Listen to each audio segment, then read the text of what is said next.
The TVL presents challenges each and every week. The Cats found that out last week after escaping Hillmar with a narrow 22-21 road victory. They bring their perfect record back home. And the top two teams in the TVL set to square off here at Dunleavy Field as the Hughson Huskies make their way up to Sonora. These two teams played an all-timer last year. They got another one coming up right here next on NorCal Sports TV.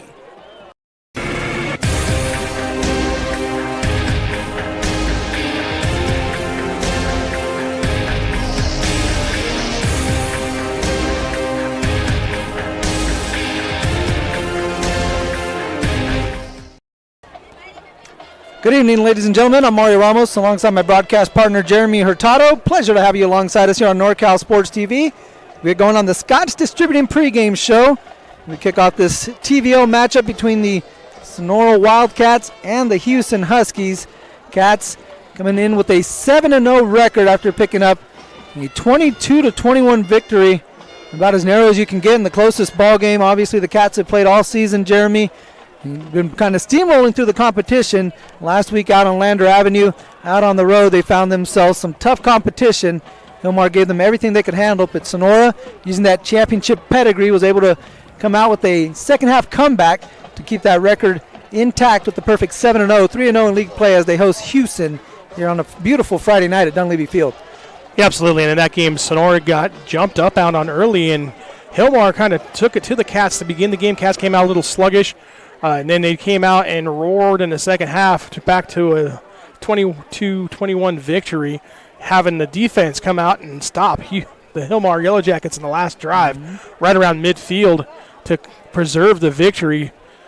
And the Cats learned that you can't really just take anybody for granted in the TVL. Yeah. I mean, Hillmar on paper wasn't the team that we really thought was going to challenge the Wildcats. And then, you get down there, it's homecoming in Hillmar. You've got to take that trip down to Cheeseville, and things don't go well in the first half. But, hey, credit to the Cats. They come out, they show some resolve. They get a win against a very formidable team in Hillmar. Yeah. But now this week's a whole different animal as the Huskies come to town. Yeah, and you mentioned, maybe the Wildcats maybe had an eye, out on the Huskies, looking forward to this game with Hillmar still on the schedule. And again, maybe a little bit of the focus was here on this game as opposed to the one last Friday night, but they were able to take care of business. Like we said, pick up the victory 22-21. And yeah, we got a tough Hughson squad coming in, the defending TVL champions, 10-0 last season. They are 6-1. They dropped their lone league contest to Ripon Christian on the 26th of September, a 21-14 contest. A very senior-laden Ripon Christian squad was able to go into Husky Memorial Stadium and pull out their own comeback victory out on the road against this Hughson team who hasn't lost too many ball games in the last couple of years. And so them being able to bounce back the following week, picking up a victory 29-6 against Escalon. This is a squad that went into a homecoming atmosphere last Friday night, and they're stepping into another one here this Friday. Nothing really too daunting for this squad here. It's been through a lot of section championship runs. We mentioned defending TVL championships champions as well. But they are breaking in a new quarterback, a freshman in Hudson Baldwin, and if you wouldn't look at the roster there and see that freshman designation there in the grade, you probably wouldn't know that this guy's a freshman by the way he handles himself, and probably more importantly by the way he plays out there on the field. Well, absolutely. He's come out and he's balled out for Hughson, filling in for McDaniel, who's now gone off into the college ranks. But absolutely, I mean, you watch him in pregame warmups, and he's throwing the ball 45 yards downfield, which is a flick of the wrist. It seems like it's ease, and he's hitting his receivers in stride during warmups. Now, hey, again, it's a whole different thing to do it in warmups than it is in the game. But it's kind of a promising future for the Huskies, for sure, as you see him as a freshman come in and just be able to fill in and step into that role with the rest of the seniors around him. It makes it a little bit easier, and making things easier for him in the last couple of weeks. Titus Beers coming back and being eligible to play last week for the Huskies. Their big junior tight end that transferred over from Big Valley Christian, having to sit out for the first few weeks of the season, came in and lit the world on fire last week with a 100-plus yards, 2 touchdowns. And what it does is it really gives them another option. Everybody has been covering McDaniel because he's been the guy, right? For the last 3 years, he's been the guy on varsity. When you throw the football, hey, they're looking to throw it to him. But now with Beers, it gives you another option. So you got to cover another guy, and it's going to open up some way for some other players to kind of have some open opportunities as well. So that's what I said. This Hughson's a whole different animal. And the thing that I said before on our show earlier this week is Sonora won the section championship last year. They won the state championship last year, but they didn't win the TVL. And to be the man, you got to beat the man. And the man's coming to your house tonight for homecoming. You got to come out and say, hey, this is our TVL year, our chance to win a championship. Before we get to the section championships and before we get to the state championship, let's win that TVL championship that we didn't get last year. Yeah, the Cats dropping the 52-51 contest to Hughson, and then the following week dropped the game to Ripon. That kind of cost them their TVL championship opportunity last year, but they were still able to win the section championship, the state championship. Cats currently ranked the top small school team in the state, so they have their eyes set on another state championship run. But I think they want that TVL championship, right? The one that absolutely. They didn't get. League is always your first goal, right? I mean, no matter what team you are, what state you're playing in, what conference, it doesn't matter. Their league or conference championship is always the one that you're trying to win first. Then you get to the postseason things and say, okay, if we take care of our league, we know we're going to get a chance to represent our league and go to a section championship. But in theory with the new playoff system, but that's a whole other thing. You look at league first. That's the first key. You check that off. Then you go section. Then you go state. So this is the big test tonight: is can they knock off the Hughson Huskies in TVL play? And Sonora 7-0, 3-0 in league play. Hughson sitting in second place. They are 2-1 in the TVL, 6-1 overall. You got two teams 5-1 and 1-1 in league play squaring off tonight in Ripon and Ripon Christian. That's going to be one that we got our eye on. They'll kick off here shortly. They got a little bit later kickoff time than we got here. So Ripon Christian, another ball game in the TVL. Escalon, who's got a bye week, they are 1-2, 3-4 overall. They are tied for fifth place with Hillmar, who's also 1-2, 4-3 overall. The Yellow Jackets and Orristimba rounding out the standings, 2-4 overall and 0-2 in league play. And kind of interesting to see, those TVL Blue Bloods, the stalwarts, and Escalon and Hillmar sitting in fifth and sixth place in the Trans Valley League. Just goes to show the depth which in this league. You mentioned those playoffs and getting to the section and the playoffs and trying to win those section championships. The TVL can really claim stake to maybe 3 section championships this season. When all's said and done, we'll see how it shakes out. But they have a legit opportunity to bring home 3 blue banners as we get ready for this Wildcat Husky matchup. This Scott's Distributing pregame show. Mario Ramos alongside you. We got our head official Marcel Avila tossing up the coin. It looks like the Cats have won the coin toss. So we'll see what the Cats decide. As the home team has won the toss, Jeremy says they're going to defer. Eli Ingles trying to figure out exactly. Lots of discussion down there. Yeah, what is it they want to do? Usually you get told from the coach, hey, this is what we're doing. Seems like there's a lot of clarification going both ways. Yeah, so. Yeah, maybe it's what side we're going to. Maybe that's what they're trying to decide is, hey, what side do we want to defend and all that. But, yeah, usually the coaches will tell the official, hey, if we win, we want to defer. Or we want the ball. Mm-hmm. Like I said, still a lot of talk down there. We'll get the call right here. Sonora's won the toss, so deferred to the second half. They will away from the Golden Regiment. The official already does. The fans in the house give us some love right off the bat. That's my guy Marcel Avila right there, the official, our head referee today. Again, Sonora winning the toss. They deferred, and they're going to kick away from the Golden Regiment to start this ball game. We're going to step aside here momentarily. Thank you for joining us here on the Scott's Distributing pregame show. You got the 6-1 Hughson Huskies, 2-1 in league play, set to take on the 3-0, 7-0 overall Sonora Wildcats and battle the top 2 teams in the Trans Valley League. We got it coming up right now on NorCal Sports TV. Scott's Distributing and Vending Service has steadily and strategically become the leading vending company in the Motherlode and is quickly expanding throughout San Joaquin, Merced, and Stanislaus counties. We pride ourselves in offering our customers with the most important features of a successful vending program, including top-of-the-line equipment and products, as well as unrivaled customer service and responsive, knowledgeable technicians. Our equipment comes standard with Google and Apple Pay. Minner's Tree Company. Contact us for all your tree service, lot clearing, and defensible space needs. Minner's Tree Company is locally owned and operated with over 20 years of experience serving Tuolumne County and surrounding areas. California licensed and fully insured. Check us out at minnerstreecompany.com or give us a call at 209-591-3747. Since 1961, Banks Glass has strived to help you create the home you and your family deserve. A visit to our beautiful Jamestown showroom will allow you to experience why so many of your neighbors have chosen Banks Glass for windows and doors for their home. Whether you would like to leisurely browse and operate our award-winning products, learn about the latest design and energy-efficient trends, or discuss technical aspects of your project, our professionally trained window experts are available to answer all your questions and help you find the perfect windows and doors for your home. Scott's Distributing and Vending Service has steadily and strategically become the leading vending company in the Motherlode and is quickly expanding throughout San Joaquin, Merced, and Stanislaus counties. We pride ourselves in offering our customers with the most important features of a successful vending program, including top-of-the-line equipment and products, as well as unrivaled customer service and responsive, knowledgeable technicians. Our equipment comes standard with Google and Apple Pay. Minner's Tree Company. Contact us for all your tree service, lot clearing, and defensible space needs.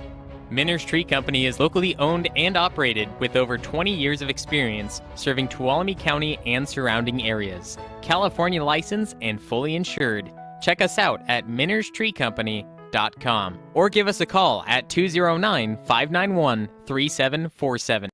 Since 1961, Banks Glass has strived to help you create the home you and your family deserve. A visit to our beautiful Jamestown showroom will allow you to experience why so many of your neighbors have chosen Banks Glass for windows and doors for their home.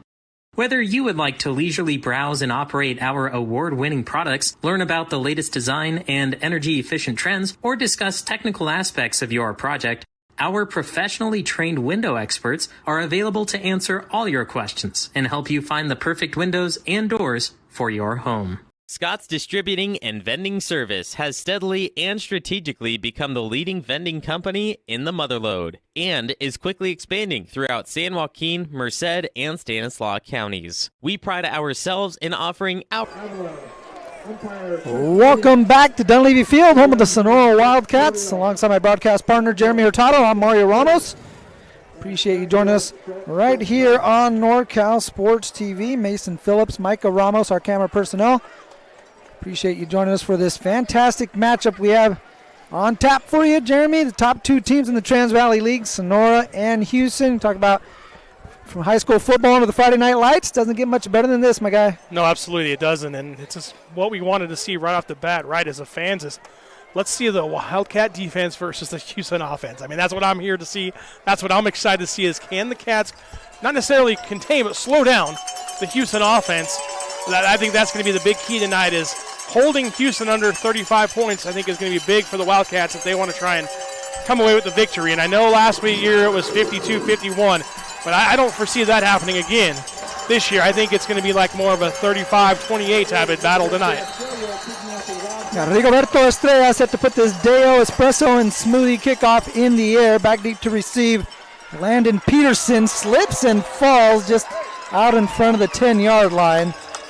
Going to mark him down at the 12. He was looking to cut it across the field. There's a flag out at about the 30-yard line. So we'll see how it affects the opening field position here for the Huskies.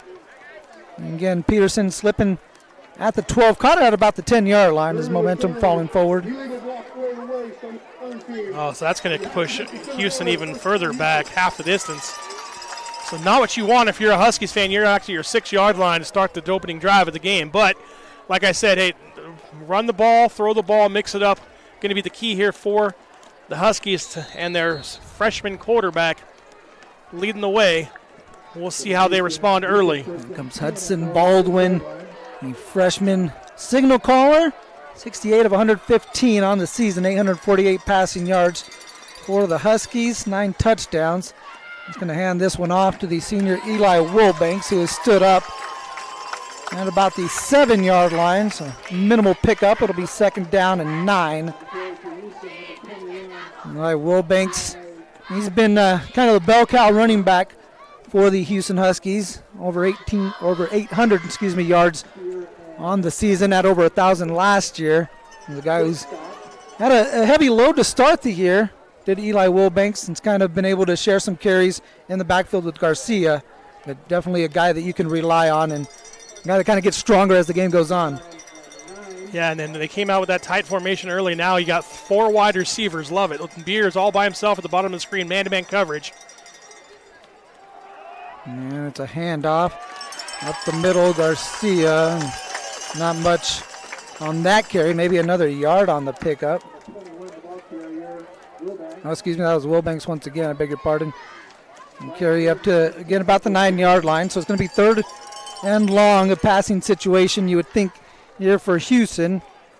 Again, maybe not the way they wanted to get this thing started, right? You get that penalty.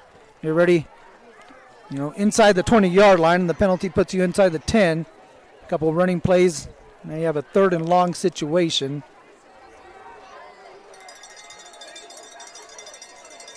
Out in the gun, Hudson Baldwin surveying the defense. And you got a tight bunch here at the bottom of the screen. Man-to-man coverage up the top with Morford and Beers. And trying to look over the middle, but he is walled. Brought down in the backfield. Sacked by Wyatt Ling of the Wildcats. A big-time sack for Ling. Getting in the backfield. Baldwin trying to roll out of pressure, and no shot on that one. Yeah, absolutely, and great job up front by Ling, putting the pressure on early and nowhere for here. Hudson Baldwin to go, the freshman. Good decision, I think, there. Just, hey, take the sack, punt the football, live to play another day. But, hey, if you're the Wildcats, we said we wanted to see how you would stack up against the Huskies on offense. Well, so far, I think that drive worked out real well for the Wildcat defense. And now, back to receive for Sonora is that guy. Cash Be careful Byington, if you're Hughson here. Byington standing at the 45-yard line as Bryce McDaniel rolled to his right, put this one in the air. He's going to kick that one well out of bounds. About the 3rd row there on the track. Yeah, and it was a short kick, too. I like that he tried to angle it, but he it's only going to be about a 20-yard punt. It's going to put the ball at the 24-yard line. So Cats plus territory here to start their first drive, and that's not what you want. You don't want to give the Wildcats a short field. They move the ball well enough. They don't need any help if you're Hughson. So 9:27 here in the opening quarter. Cats' first possession will start at the Hughson 24-yard line. And that coin toss worked out about as well as it could for Coach Clifton, deferring, backing up Hughson, pinning them, and now getting great field position and a chance to strike first as Eli Ingles under center. He's going to pitch this one. Byington is flipped up in the backfield by Lawson Aviles. Great job of sniffing out that option there by the Husky defense, and Aviles able to make the play on Byington as he knocked back for about a 4-yard loss. Yeah, and that time good assignment defense there by Hughson. You see right here, bang, right as he got the pitch. Lawson comes up and puts the running back down, Byington. Hey, that's a big thing when you can do that against him because he is one of the most electric, maybe the most valuable player in the TVL. Early indications would have him kind of at the front runner in that department as they give the carry to Stephen Ollie. Ollie hopping back forward to about the original line of scrimmage, takes it up to the 24-yard line. So it'll be 3rd down and 10. So we see a couple of 3rd down and long situations right off the bat. These defenses came out ready to play. The special teams kind of putting, these squads maybe not in such a advantageous position, especially for Hughson, but the defense showing up early. Big chance here for Hughson to force the Cats to make a decision on 4th down if they can hold them to a short gain here. You get on the counter.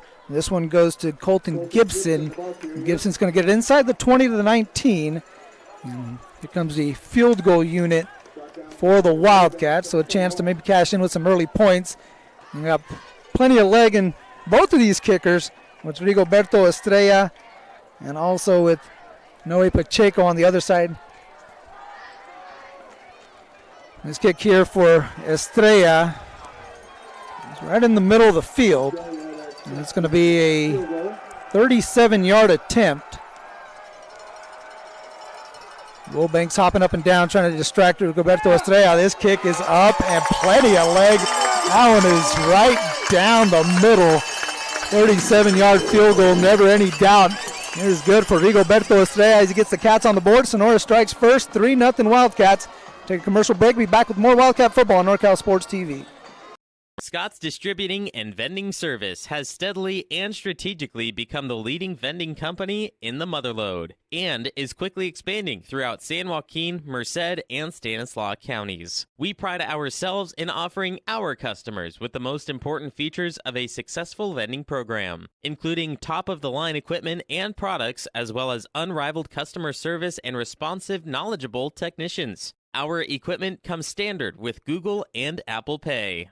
Scott's Distributing and Vending Service has 37-yard field goal for Rigoberto Estrella. 3-0 Wildcats.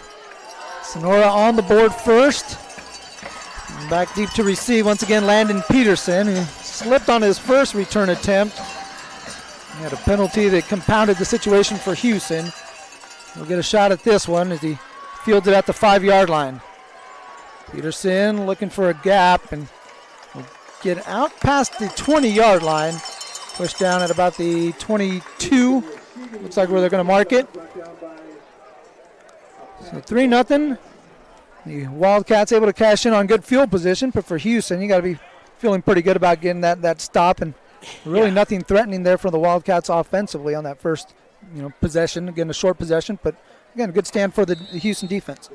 No, absolutely. You got the negative play on as far as Sonora goes on the first down, which kind of set the Cats back, and then Hughson defense comes out and holds the field goal. I think if you can hold the Cats to field goals in this game, you're going to stay involved and stay in contact, and I think that's a big key, is not getting too far behind if you're Hughson. Baldwin looking deep for McDaniel. McDaniel jump ball, and he can't bring it down, and you're going to have a late flag coming in. George Renault in on the coverage, and you had a lot of contact, but I think some of that was because McDaniel was trying to come back to the ball.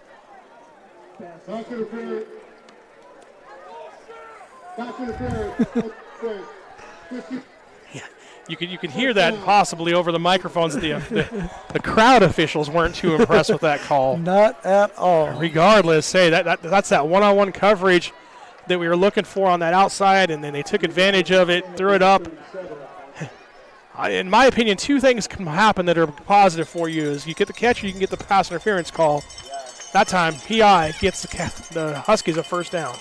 I got some movement along the line of scrimmage. You had Aviles going across in motion. Might have enticed some of the Wildcats to hop across.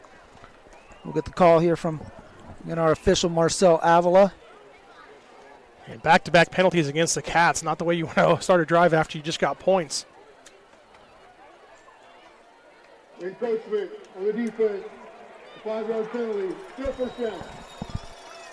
The free 5 yards for the Huskies. We've seen that on the other side, right, with Byington in motion. Yeah, they run that freeze play, that motion freeze or U-freeze, whatever they call it.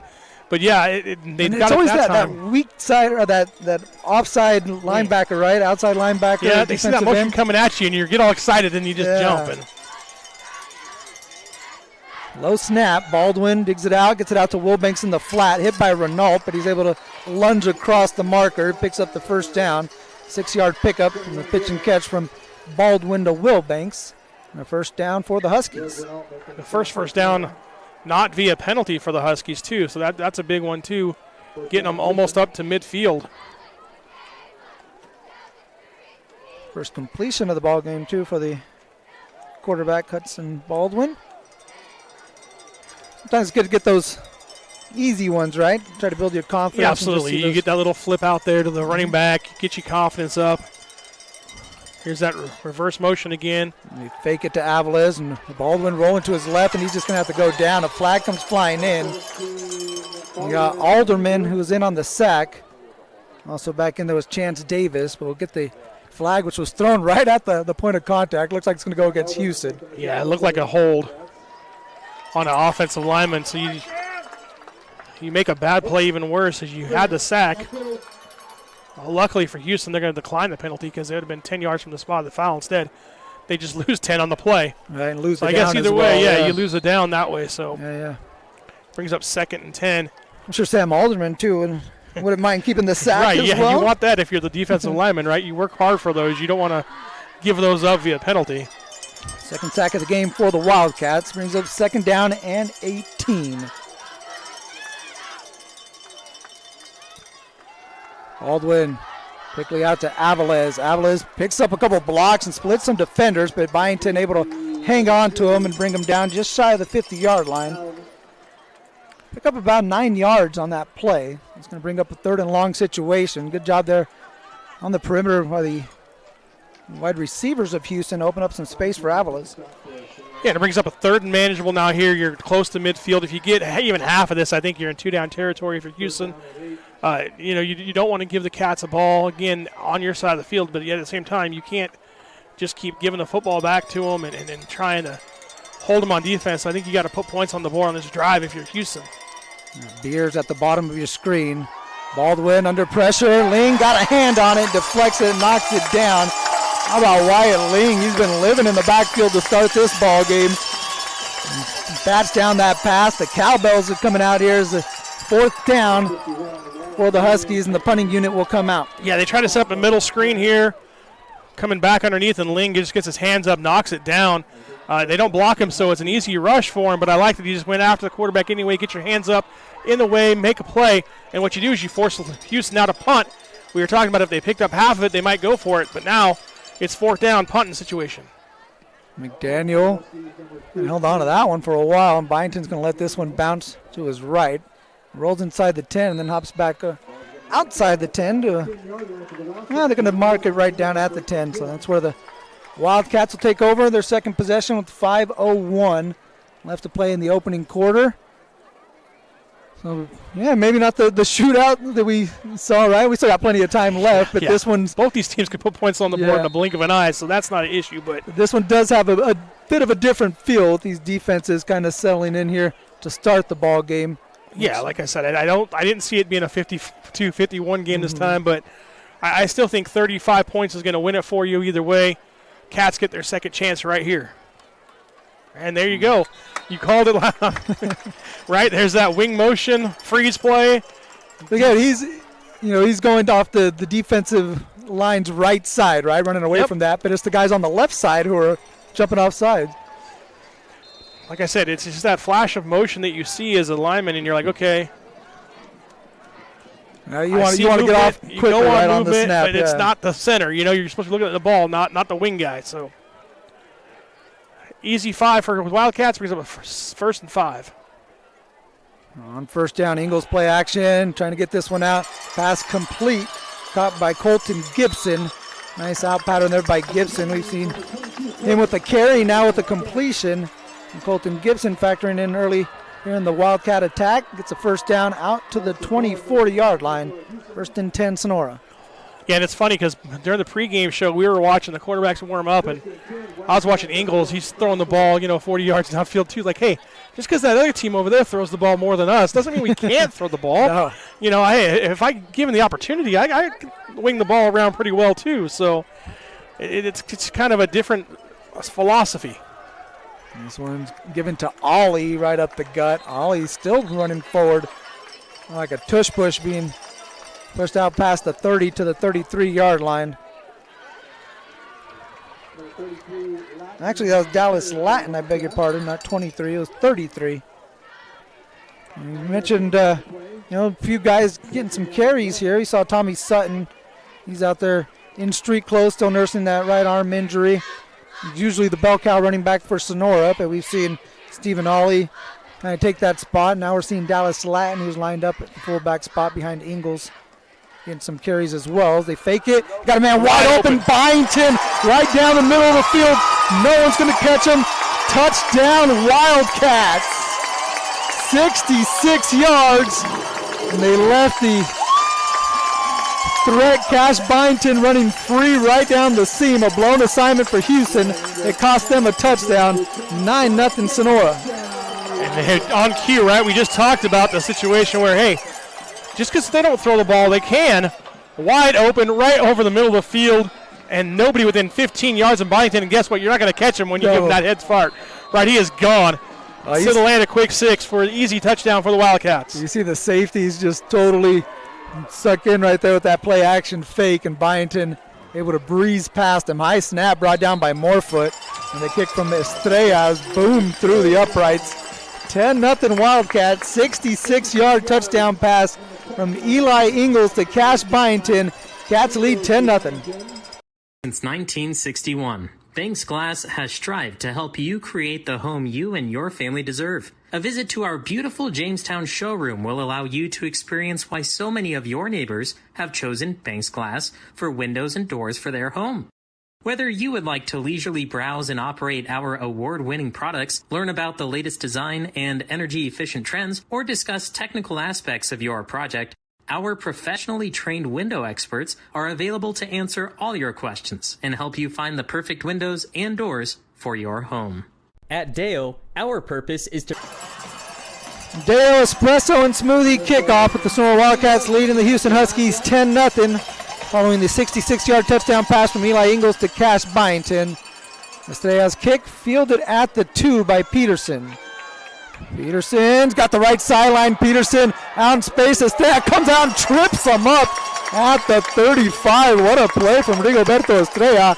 But what a nice return from Landon Peterson. Hey, kickers, athletes. Plays wide receiver. He came up and he said, I'm not afraid to hit someone. Oh, he did. He was not afraid. On a mission to get that. He's like, ooh, my chance to make a play, and did just that. Good job by Rigoberto coming up and making the play instead of just pushing him out of bounds like some kickers do. You know? No, he launched himself right into Peterson. Nice special teams tackle by Rigoberto Estrella. But again, a nice return from Peterson. 36 yards on the return out to the 38-yard line. 10-0 Wildcats. Hughson trying to get some momentum back on their side. Baldwin looking for a deep shot. He wants Beers. And Beers out there on one-on-one coverage. Isaac Hughson, though, is up to the task. Good job by Hughson. Kind of a little hand fighting out there. And he was able to kind of throw off the timing of that pattern between Baldwin and Beers. Yeah, Beers took an inside release, tried to get upfield, and it looked like he was supposed to be going outside. At least the quarterback thought he was going to go outside and run the fade instead. Good job there by the defensive back. Just getting in there, making some hesitation causes problem. Well, you talked about Beers just transferring to Hughson this year, and this is only the second ball game. That could be a case, right, where you just haven't had those in-game reps to make those kind of adjustments. Absolutely, and it's one of those things where they're just going to keep working at it if they get better at it as the season goes on. Avilés makes one man miss, still on his feet, and takes a few Huskies to finally bring him down at the 45. Nice job there by Lawson Avilés. This guy's quite an athlete. You mentioned Beers being a transfer this year from Big Valley. Avilés was a transfer last year from Pittman, and he came in and kind of did the same thing that Beers did, provided a spark offensively, and you can see right here, a tough guy to bring down. Yeah, 1, 2, 3 guys coming up and making the play. And now it's 3rd and 3, and this is a huge down for Hughson. You got to answer the points, either a field goal, even if that, but I mean, you can't let Sonora get too far out in front of you because otherwise they're just going to round the ball all day at you. Even a bit of a sustained drive might help. Picking up this first down would be a big boost in that direction as they find Lincoln Souza over the middle. And this is a guy who's another good player, too, another good pass catcher in Lincoln Souza. We get, McDaniel, Avilés, and now Beers, but you can't forget about this guy. He can make a play, and when Baldwin needs to pick up a big third down, he finds Lincoln Souza. Yeah, absolutely, and this time it's a 3-receiver set. Crisscross sits down in the middle of the field. Good job of finding the hole in the zone by Souza and just sitting there and saying, hey, I'm here, throw it to me. It's only a 5-yard throw. Easy pitch and catch there. You talked about it earlier, just kind of getting your quarterback in rhythm. Those kind of plays right there are ones that the quarterback looks for. Those are the easiest throws right in the front of him. It clears out. Everybody sits there, and you just, hey, show your number to the quarterback, say I'm open, present him a target, and he did. And McDaniel and Avilés split out wide. Now they're a little closer to the formation. They motion Souza. They give it inside on the counter to Wilbanks. Wilbanks still pushing forward, and it's going to be brought down. Only going to be a gain of 1. You got a lot of stuff going on in the backfield, but after all said and done, it's the 1-yard pickup for the Huskies. Yeah, a lot of flash, not a lot of substance there, right? I mean, you see all this movement and handoff and fakes, and then all of a sudden it's a 1-yard run. But what you're doing is you're trying to keep everybody honest. Hey, you should give that motion again. You fake that, then you try and hit over the top like the Cats did earlier. It's one of those things you just got to kind of keep doing, and it doesn't look like it's nothing now, but let's see. I guarantee they come back with it later and try and go play action pass over the top with it. Baldwin in the gun with Wilbanks to his left. 3 receivers at the bottom of your screen. And McDaniel got some separation from Byington. The pass a little too high. Nice physical route there at the top from McDaniel. Was able to clear some space, and that one's put onto the receiver right there. He's probably walking into the end zone. Yeah, that's one the freshman's going to want back when he watches film here. Good job, the offensive line buying time. Byington slipped or got pushed, depending on how you look at it. And, McDaniel right across the middle, chance to make a play and dance into the end zone where the Golden Regiment is instead. Yeah. It comes up a 3rd and long. I'm a big Michael Irvin fan, so I think you know which way I'll go with that call. Exactly. Right hey, I know you're a Cowboy fan, and that the Cowboys were real good at teaching people how to push off for a long time. Again, heavy pressure, and Baldwin is going to be enveloped by green jerseys. Alderman Davis. He also had Dallas Latin back there. Wyatt Ling, who's been living in the backfield. I think Davis is probably going to end up getting the credit for the sack, but take your pick right here. Look at all these green shirts around the quarterback. Yeah, and what it does is it makes you have to punt again. You had it 3rd and 9. Even if you pick up a few, you could go for it. Instead, you're back here in your own territory again, and it's 4th and 17, and punt time once again for Hughson. Daniel angling this one away from Byington. It's going to bounce inside the 20. Beautiful roll inside the 15-yard line down at about the 11. Again, that one was angled right along the sideline but stayed in bounds and able to get about an extra 8 yards off the roll. No, I love what they're doing there is they're rolling them out, and, hey, he has the option. If it's there, take off and go. Okay, but if it's not, you punt it, and you're angling it away from Byington, which we've been, 1,000 times on this broadcast say I would never kick the ball to Byington. So, yeah, I like that option if you're Hughson. And it's nothing against Byington, right? Hey, that's a respect thing. Hey, I wouldn't kick the football to you because I don't want you to touch the ball as little times as possible, as you saw in the 66-yard touchdown catch. Hey, it only takes one touch for him to take it to the house. With 11 seconds remaining in the opening quarter, Cats will run one final play, you'd assume. And they get a carry up the middle to the 16-yard line. Carried by Stephen Ollie will be the final play of the ball game. Excuse me, that was Latin. He takes it to the 15, so it's going to be 2nd down and 4 when we return on NorCal Sports TV. Cats getting a 37-yard field goal from Rigoberto Estrella and a 66-yard touchdown pass from Eli Ingles to Cash Byington. They lead the Hughson Huskies 10-0. Second quarter coming up on NorCal Sports TV. Minner's Tree Company. Contact us for all your tree service, lot clearing, and defensible space needs. Minner's Tree Company is locally owned and operated with over 20 years of experience serving Tuolumne County and surrounding areas. California licensed and fully insured. Check us out at minnerstreecompany.com or give us a call at 209-591-3747.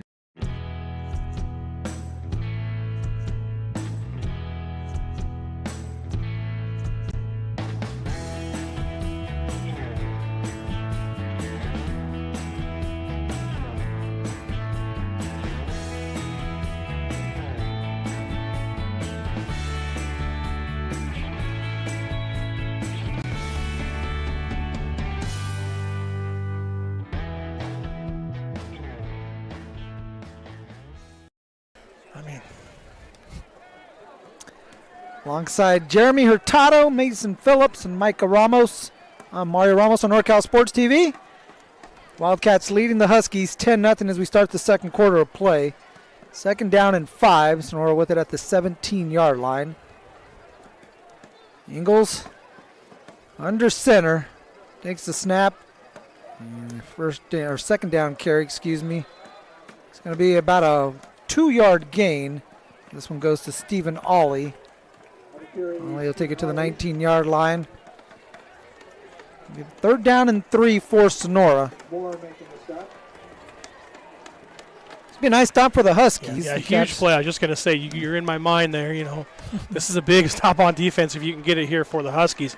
Cats have scored on both their drives. A field goal drive that was only 6 yards, but the 66-yard touchdown pass the next time downfield. Got to get something here positive. Yeah, nice counter. And a 1st down carry for the Wildcats. They take it out past the 25-yard line. This one's Colton Gibson. He's playing that other wing-back position opposite of Cash Byington. Yeah, and if you're Sonora, you go down here and you put a 6-minute drive on the board and put more points on the board. This could be over by halftime.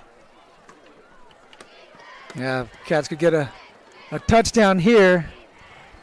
And maybe even a stop right afterwards. Sonora deferred the opening kickoff, so they'll get the ball back at the second half. So Hughson doesn't want to get in a position where they're having to chase too many points. Byington with the stiff arm now gets the corner, a little skip step, and he's out of bounds as a flag comes flying late. Yeah, I think there was a hold out there on the edge. I think that's why he got the edge, but we'll see. It was way downfield. Yeah, I think it was one of those receivers, I think. But we'll see.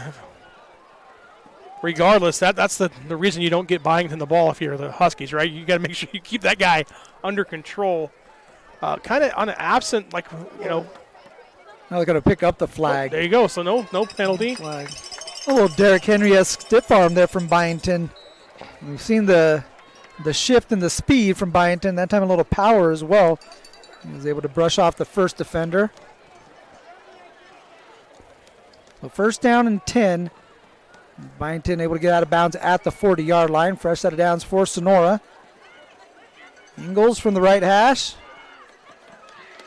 Puts man in motion. Play action. Gets it out to Byington in the flat. Byington has an in midfield. Hurdles a man. And he's out of bounds on the Hughson side of the ball field. Another first down. A 12-yard catch there for Cash Byington. That guy's electric right there. And you see it every time he carries the ball. You can hear it here in the crowd. There's a collective gas. And that time able to hurdle this guy right there. Make a nice play. Looking like a young Jeremy Hurtado right there. Never. Never had those hops or that speed. I could catch the football if it was thrown at me, but never had the speed to her hops to be able to do anything like that. Maybe on Madden. Ingalls now looking to the sideline, making an adjustment. First and 10 from the Hughson 48.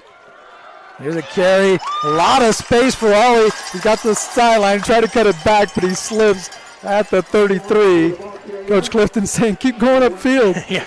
Quit trying to dance, big guy. Hey, let the wingbacks do the dancing. You're the power guy. Go run them over. But, hey, you still pick up a big first down. You're inside Huskies territory again, and right now you are just feeding it to the Huskies if you're Sonora. A 12-yard pickup from Byington on the ground, a 12-yard reception from Byington, now a 15-yard carry from Stephen Ollies. The Cats picking up chunk yardage. 3 straight first downs for the Wildcats from the Hughson 33. Byington resets. And they put Gibson in motion. Byington on the counter, trying to spin away from Lawson Aviles. He came up in his hybrid linebacker spot to try to make the play and brings him down at the 29-yard line. Pickup of 4, second down and 6. Yeah, and one of the things we kind of noticed here so far in the first half is the absence of Spears on offense. Right, I mean, we've seen all these other guys take handoffs, but Spears has been on the sideline hanging out over there by coaches, so I'm not sure if that's a design, hey, just going to get some other guys involved, or if there's something going on there. But regardless, they haven't really needed him yet, right? I mean, it's been able to be business as usual if you're the Wildcats. On second down, Ingalls again. Byington wide open over the middle. Another touchdown. This one a 29-yarder. The Cats strike again. 16-0 Sonora with another extra point upcoming. That was the same play they scored on the 66-yarder. Hey, if it's not broke, don't fix it, right? I mean, they just go right back to it. Again, it's just a little play-action pass. And maybe Ingalls has said, hey, I'm tired of hearing about these guys over on Hughson throwing the football all over the place, Coach. Let me unload a little bit tonight, and he's done just that. Already over 100 yards passing between the 2 completions alone. A couple of those, though, some easy pitch and catches with Byington running free down the seam. That play action sucking in the defense. Another low snap at Morfoot. Great job of putting that one in position for Rigoberto Estrella to pop it up and over the Golden Regiment band. Another extra point is good. 17-0 Wildcats. 9:10 left to play in the second quarter. Commercial break and more football on NorCal Sports TV after this. Whether you're taking Highway 49, Highway 99, coming from anywhere in the 209 or much, much further, take a drive up Highway 108 to the NorCal Sports TV Summer Basketball Camp. It's a 5-day overnight summer basketball camp in the Sierra foothills of Sonora. The NorCal Sports TV Summer Basketball Camp, where we keep it 100. Benton Roberson CPA's passion is helping people achieve business success and financial independence. While we certainly provide traditional accounting services. Live from Dunleavy Field, Mario Ramos, Jeremy Hurtado on NorCal Sports TV. Adeo Espresso and Smoothie kickoff. Rigoberto Estrella's kick going to be fielded at the 16-yard line. It's going to be Wyatt Porter. Porter taking it out to the, get about to the 26-yard line. So about a 10-yard return for Wyatt Porter. 17-0 Wildcats leading the Huskies as Hughson makes their way back on the field. And this is a very important drive for the Huskies. And the last one, we kind of mentioned the same thing, but now down by another touchdown. 3 scores here now, 17-0. You can't afford to give the Cats another scoring opportunity with them being up 3 scores here in the first half. They try to get something going on the ground game, and Wilbanks can't get back to the line of scrimmage. It's going to be dropped for a 1-yard loss. Yeah, and it's not just you're down 3 scores. Sonora's had the ball 3 times, and you haven't stopped them yet. I mean, it hasn't even close to being stopped. Yeah. The one drive to start the game, they only held them to 10 yards and kept a field goal attempt that was up and good, but still. I mean, the last 2 drives, they've marched down the field and said, here's what we're going to do. You can't do anything to stop us. We're going to score when we feel like it and how we feel like it. And so that's been the bugaboo right now for Hughson. And the junior linebacker Lamar Vaughn with the tackle for loss. 2nd and 11. Baldwin fakes once. Now under pressure, trying to roll to his left. Throws while he's going down to the ground. Completes it to Beers. He's got a first down. Makes another man miss. He's out across midfield. Now brought down at the 40-yard line by Brody Spear. A big catch there for Titus Beers.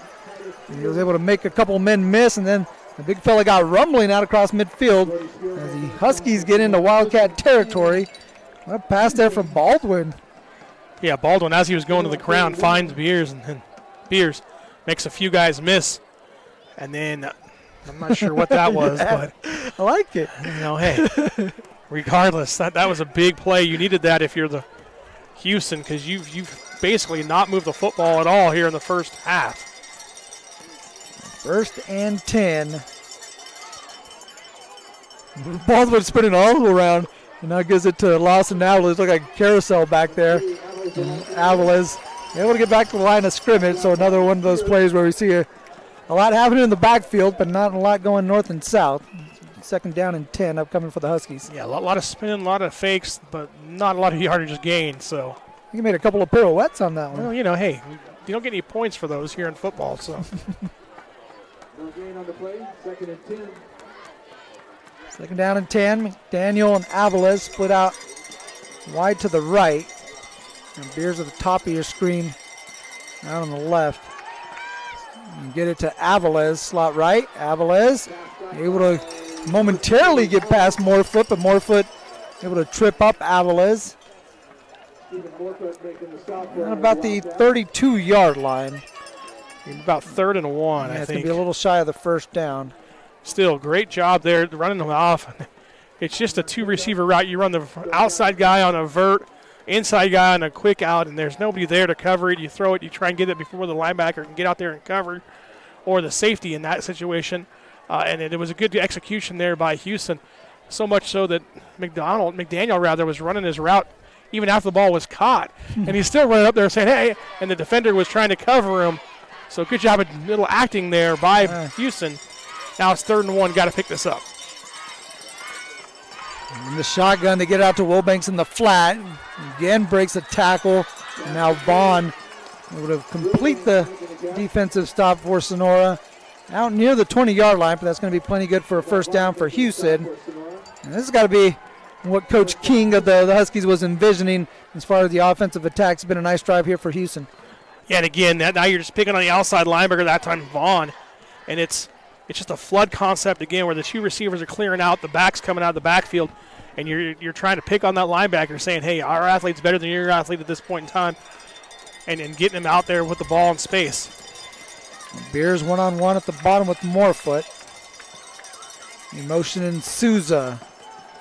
Baldwin looking left. He wants Aviles, and Aviles had cut up the field. And George Renault was in better position to make a play on that one than the intended receiver, Lawson Aviles. He was, because it was a misread again by the freshman, and this is another one he's not going to enjoy watching on film because you see it's a choice route by the outside receiver, and we'll see if we can get it here on the replay. But the receiver ran a route, and it's called a chair, and he broke up, and he was wide open, and instead he threw the out version of it. If he throws the chair and just lobs it, it's a walk-in touchdown, easy one. Again, for Hughson, that's one of those growing pains you get to with those communication with your receivers. Luckily for Sonora, it was an incomplete pass. It could have been a pick 6 for Hughson. So I guess you're lucky that way, too, if you're the Huskies. 2nd and 10, under pressure. Alderman in the face of Hudson Baldwin, forcing him to get that one out quickly. Aviles was the closest intended receiver. You got some Wildcats looking for a intentional grounding flag, and now the official's going to come together. I think there was a receiver in the area, but yeah, again, Aviles was in the area, I think close enough. Alderman just makes the offensive tackle rather, doesn't even touch him. He just goes by, quick swim move, and he's gone and puts the pressure on early. Good job there by Alderman, creating havoc in the backfield and creating a 3rd and long. Good drive for the Huskies, now in a 3rd and 10 situation. All the way in, looking for McDaniel. Now looking over the middle, he's got Beers. Beers leaps and makes the catch. Touchdown Huskies, a 22-yarder. Talk about some athleticism, both from the quarterback throwing across his body and then Beers leaping and making the touchdown catch to get the Huskies on the board. It's 17-6. Yeah, we talked about communication this time, doing a good job of finding pocket pressure, climbing up, and then finding your big wide receiver coming across the middle. And again, those are easy throws for the quarterback. It comes right back at you. You see it. There's no one in the middle of the field able to throw it, lead it. Great job there by Hughson getting on the football scoreboard, and they needed that. Yeah, did a good job to kind of manipulate the pocket to give himself, like you said, that clear throwing lane. Yeah, he did a good job of stepping up where most people get scared. They run outside. He just kind of stood up a little bit, took a couple hitches, waited for his receiver to clear, and then he had all day to throw it wide open. Easy touchdown catch for Beers. Pacheco's extra point is no good as he hooks it to the left, looking like Jeremy's tee shot right there. Yeah. Can't get the extra point to go, but the Huskies get on the scoreboard with a 22-yard touchdown pass from Hudson Baldwin to Titus Beers. It's 17-6 Sonora with 5:27 left to play in the first half. Minner's Tree Company. Contact us for all your tree service, lot clearing, and defensible space needs. Minner's Tree Company is locally owned and operated with over 20 years of experience serving Tuolumne County and surrounding areas. California licensed and fully insured.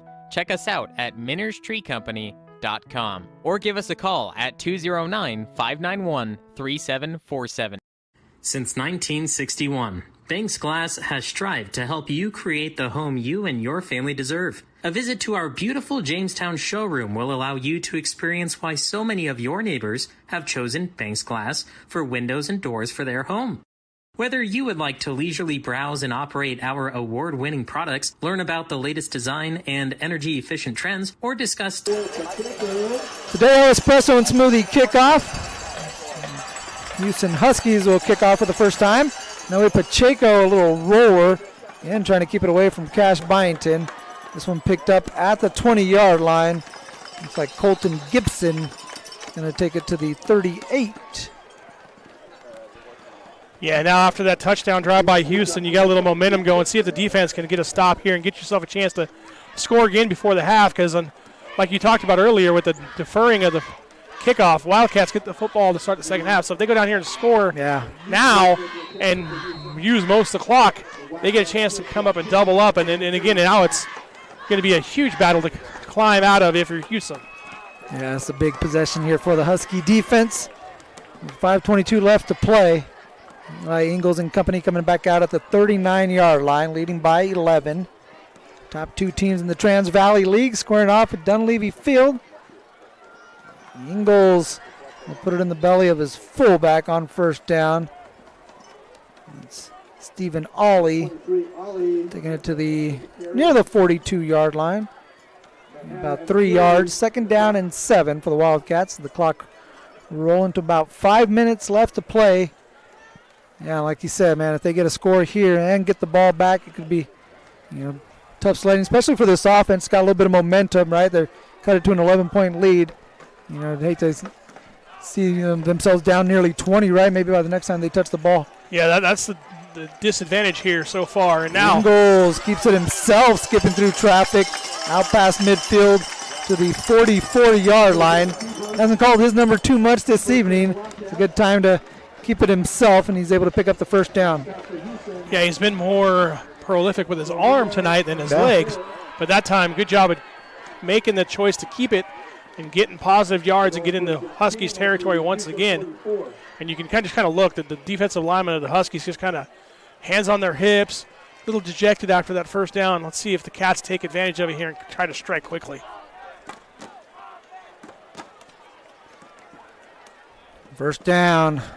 Carry up the middle. Ollie is out past the 40-yard line to the 38. Nice carry on first down. Yeah, huge for a pickup on first down. Yeah.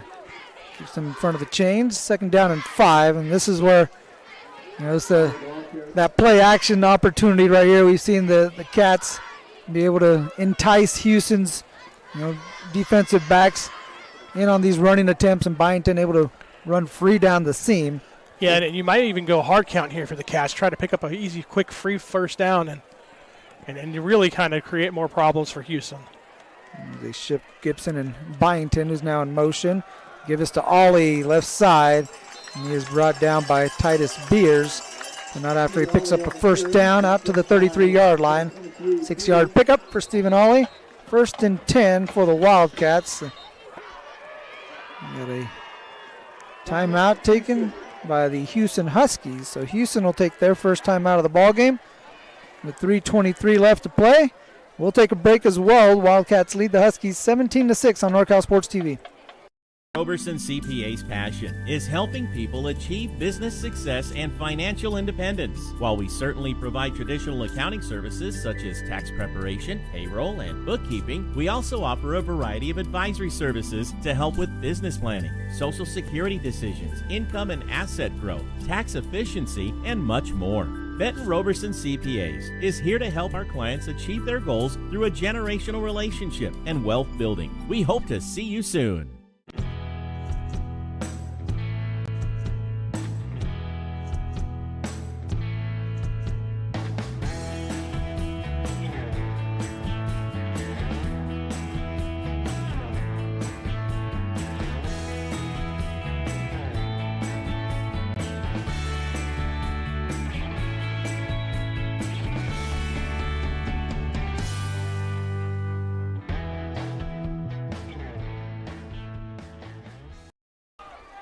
Along with the man of the Motherlode, Jeremy Hurtado and Mario Ramos. 3:23 left to play in the first half. Houston just took their first timeout. Cats going to keep it with Eli Ingles, and he is slung down. Good play made in the backfield by Nick Wiggs, defensive tackle, senior for the Huskies. Able to sling down Eli Ingles. Picks up 1 yard, and he paid the price for picking up that yard. No, he didn't, and this is a situation where if you can hold them here, the Huskies are out of field goal range right now. And so you can get a chance to kind of stop them and get the ball back with maybe a little bit of time left if you're on offense. Ingles option pitch to Byington. Byington kind of slowed down by Avalos, but he's still on his feet, somehow able to bust out of it, and he's almost got the first down. He's going to be just a little shy, but that was going to be 3rd and long, and now it's 3rd and very short. And all because of the effort of one Cash Byington. Check this out right here. Yeah, and I'm shocked the whistle didn't blow. I thought his forward progress was stopped right here. I thought they could have called that, but they didn't. Instead, he gets play to the whistle blows, right? And he end up picking up 5-6 more yards, make it a 3rd and 1. It's getting chilly here at Dunleavy Field. I saw Coach Clifton have to go during the game and go get his sweatshirt out of his backpack. Yeah, it's Ingles keeps it himself. Beers with a tackle off the edge. October in Sonora. Yeah, you're going to get chilly up here. Come on, Mario. Beautiful tie to be up here. Fall weather. It's always a beautiful setting here at Dunleavy Field, but a little nicer at this time of the year. No, absolutely. I prefer this over the, August games that are 107 degrees on the turf, and you could feel the sun reflecting off of it. So I'd much rather put an extra sweatshirt on it and do the game than have to worry about hydration. On first down, pitch to Gibson. Gibson wrapped up by Beers. Tackle for a loss from the outside linebacker for the Huskies. 3-yard loss for Sonora as they tried to pitch to Gibson, but Beers was not fooled. Yeah, we talk about Beers all the time on the offensive side, but this time coming up and making a big defensive play for a tackle for loss. 2-yard loss on the play, standing on 2nd and Bringing up a 2nd and 13 for the Wildcats. Cats in no hurry here. They got 3 timeouts left. A minute and a half to work. Hughson still with 2 in their back pocket. See if they look to take one. Byington looking to put it in the air. He's looking deep. Into the end zone it goes, and it is caught! Oh, what a catch! Stephen Morfoot in the back corner hauls it in. What a dime from Byington, but what a catch from Stephen Morfoot as the Cats strike again, 23-6. Yeah, but there's a flag down. Hold on. Don't get too excited. I think this is coming back. Regardless, what a catch, what a throw there by Byington, just showing off. Oh, we've talked about it all the time. He can do everything. But he got pass interference called against the Wildcats. Let's see if we can pick that up. The home fans now just realizing what had happened.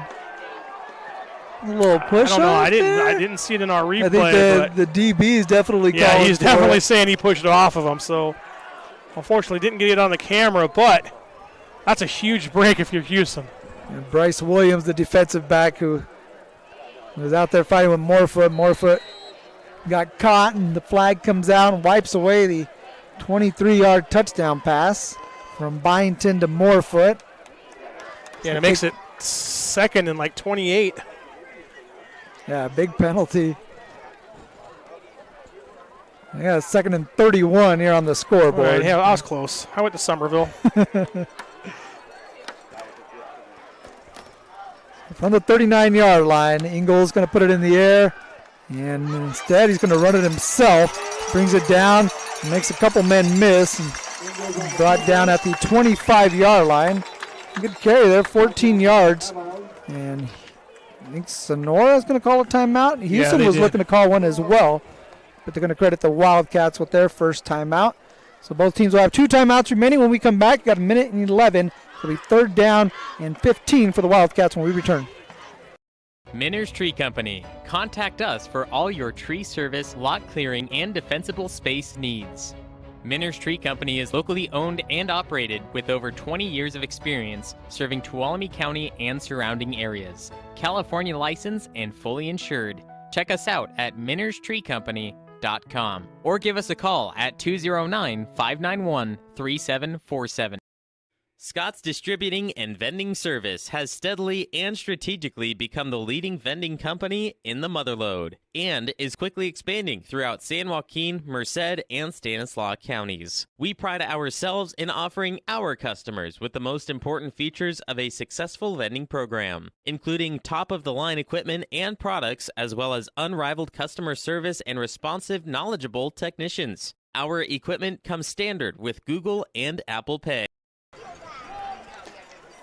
1:11 left to play in the first half. 17-6 Sonora leading Hughson. Cats with the ball, 3rd and 15 at the 25-yard line. Ingles drops back. Ingles under duress, and now he's going to be brought down in the backfield.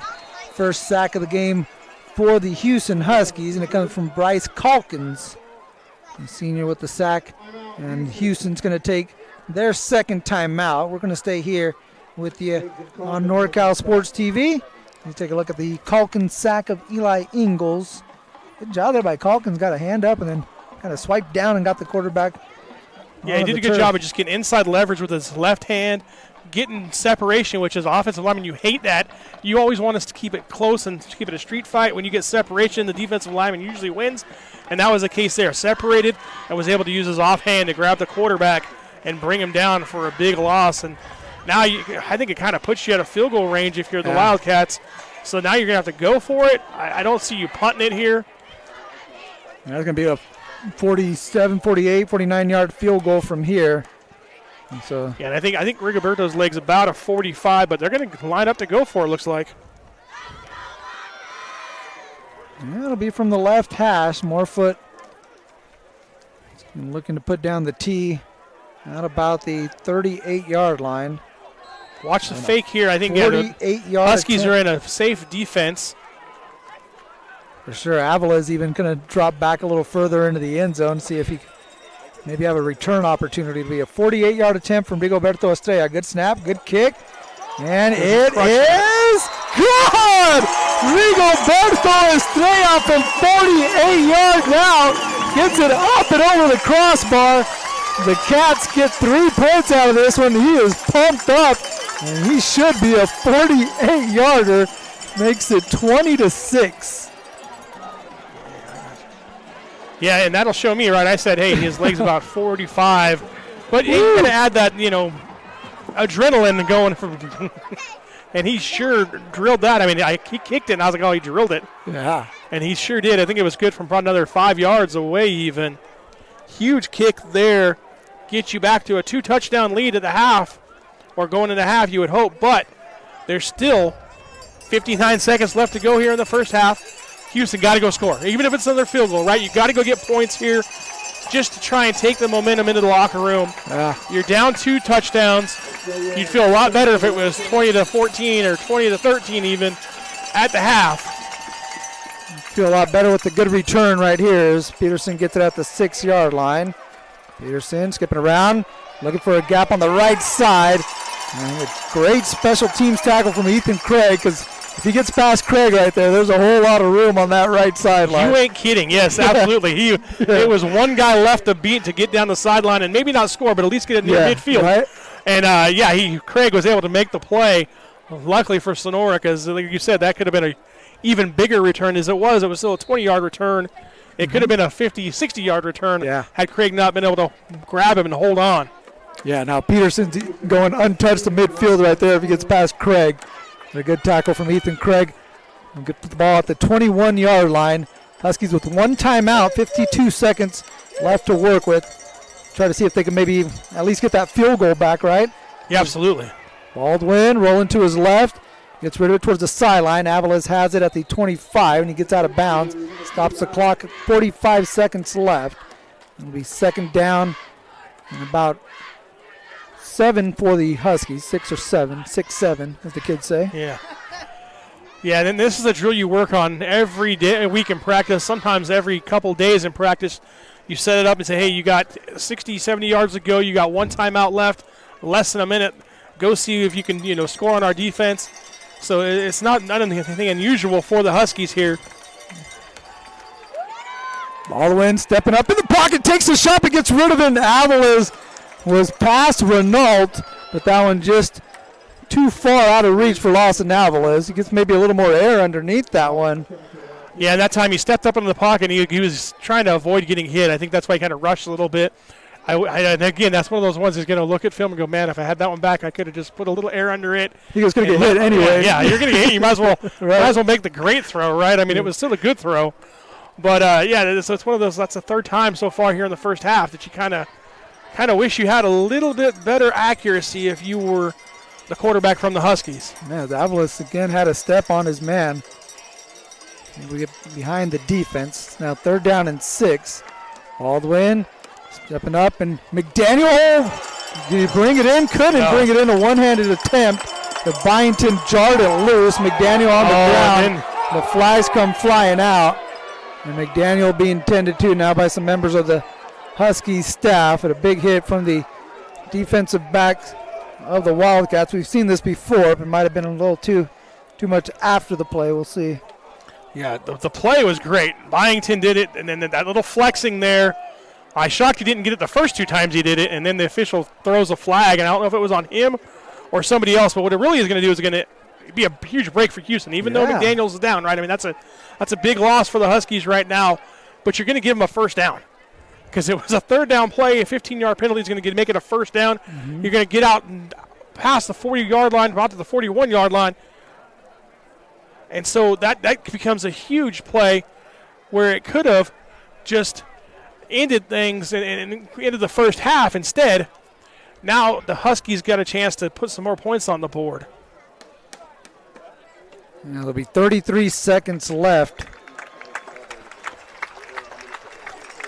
So McDaniel getting a hand from the crowd. Ooh. Oh, see, I don't know about that. The home crowd is letting you know they don't agree with it, but I didn't think that was a defenseless receiver penalty. I thought it was the extra flexing and kind of, ultimate warrioring afterwards. But regardless, the penalty goes against the Cats and gets you back to being a 1st and 10 for Hughson. And they'll move it up to the 41-yard line. Hughson still with their timeout. 33 seconds. Baldwin, quick drop, gets rid of it deep down the right sideline. Aviles adjusts and makes a phenomenal catch. Oh, what a play by Lawson Aviles. Oh, and now they say. Oh! The Huskies are down, and they're looking to take the snap, but the officials say that it went out of bounds, and everyone else is set up. And now they're going to walk this one back. And I think the Wildcat coaching staff kind of bought that one. I think so, too. Here's the replay. Oh, it looked like that initial leg got down on the turf. We could take a look at it again. You see right there, that left leg. Yeah, I think that one was the result of the Wildcat coaching staff saying he didn't have it regardless. Yeah, because he saw this bought it. Kind of ran down there and marked the spot. And maybe he bobbled it. That could have been the situation, but I don't know. I thought that was a pretty good catch. It's a phenomenal adjustment, too, on that ball. Kind of contoured his body and falling away from it onto his back. Aviles made the catch, but I don't know. Yeah, maybe not necessarily in bounds. A bang play. And goes the Wildcats' way. It'll be 2nd down and 10 with 26 seconds left. Blitz coming from Sonora. Picked up by Hughson. Now Spear able to chase down Baldwin. And he's going to bring down after a gain of a couple. Hughson still with their timeout. And they're trying to take it. And a couple seconds came off. And now you got 14 seconds left. Yeah, I don't know about that one. If I was Baldwin, I think you throw that into the stands and you save the time and timeout. I think that's more important. 20 seconds or so ran off on the play. You only gain 2 yards. It's not really like it's going to help you much. Oh, no. No, I'm with you. I think you get more out of an incompletion on that one. Yeah, like throw that one away. Keep your timeout. I mean, right now you're looking at maybe a 10, 15-yard out where you got to get out of bounds. Yes, the clock will stop for a moment if you get a first down, but I mean, you're looking at now you're just trying to get a situation where you can throw the ball in the end zone for a Hail Mary as opposed to having that extra 20 seconds on the clock. That was a tough snap there for the Huskies regardless. You thought you just picked up, a 20, 30-yard pass play, get yourself into Wildcat territory, knocking on the doorstep of field goal range. And that was tough. Yeah, and backing up, having to adjust. And now here you are out of timeouts, 14 seconds left. It's 3rd down and 8. And the Cats are going to play prevent defense. You got 3-by-1 set, which is the best set in football.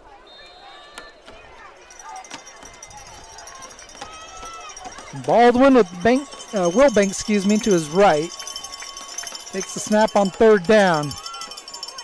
Looks over the middle, threads it to Lawson Aviles. Pass complete across midfield for a first down. Clock stopping momentarily with 7 seconds. Huskies get to the line of scrimmage. The chain's trying to get set. The clock started. Oh, that's a false start. 6 seconds left. Ooh, they didn't call it. The top receiver jumped back right before the snap. It was in the air. Instead, Huskies get away with one there, bring up 2nd down, and now it's 4 seconds left. So a Hail Mary opportunity here for the Huskies. Just trying to toss this one into the end zone. Keep an eye on Titus Beers, the tight end, 6'2" target. We saw him leap and make a catch in the end zone earlier. This one's going to be more of a 3 flies up type of deal. It's either going to be that or it's going to be a pitchy woo-woo time where you run everybody deep and you throw somebody underneath and it's hook and ladder. Yep. We'll see what they decide to roll. I love pitchy woo-woo. Baldwin rolling out. Alderman giving chase, and Baldwin's just going to flick this one in the middle of the field. Intentional grounding, too. No flags. No, it wouldn't matter because it's just the end of it would have ended the half, but he just throws it there. So the Huskies unable to come up with points before the half. We'll head to the locker room. Down by 14 as the Wildcats here on homecoming night. Striking early, striking often. Eli Ingles to Cash Byington twice through the air, 66-yarder and a 29-yarder. And how about Rigoberto Estrella? Field goals of 37 yards and 48 yards to give the Wildcats a 20-6 lead over the second-place Hughson Huskies. The Cats trying to keep their top spot in the Trans Valley League. We're off to a good start. Second half coming up. We got the homecoming festivities right here on NorCal Sports TV and more Wildcat football on NorCal Sports TV.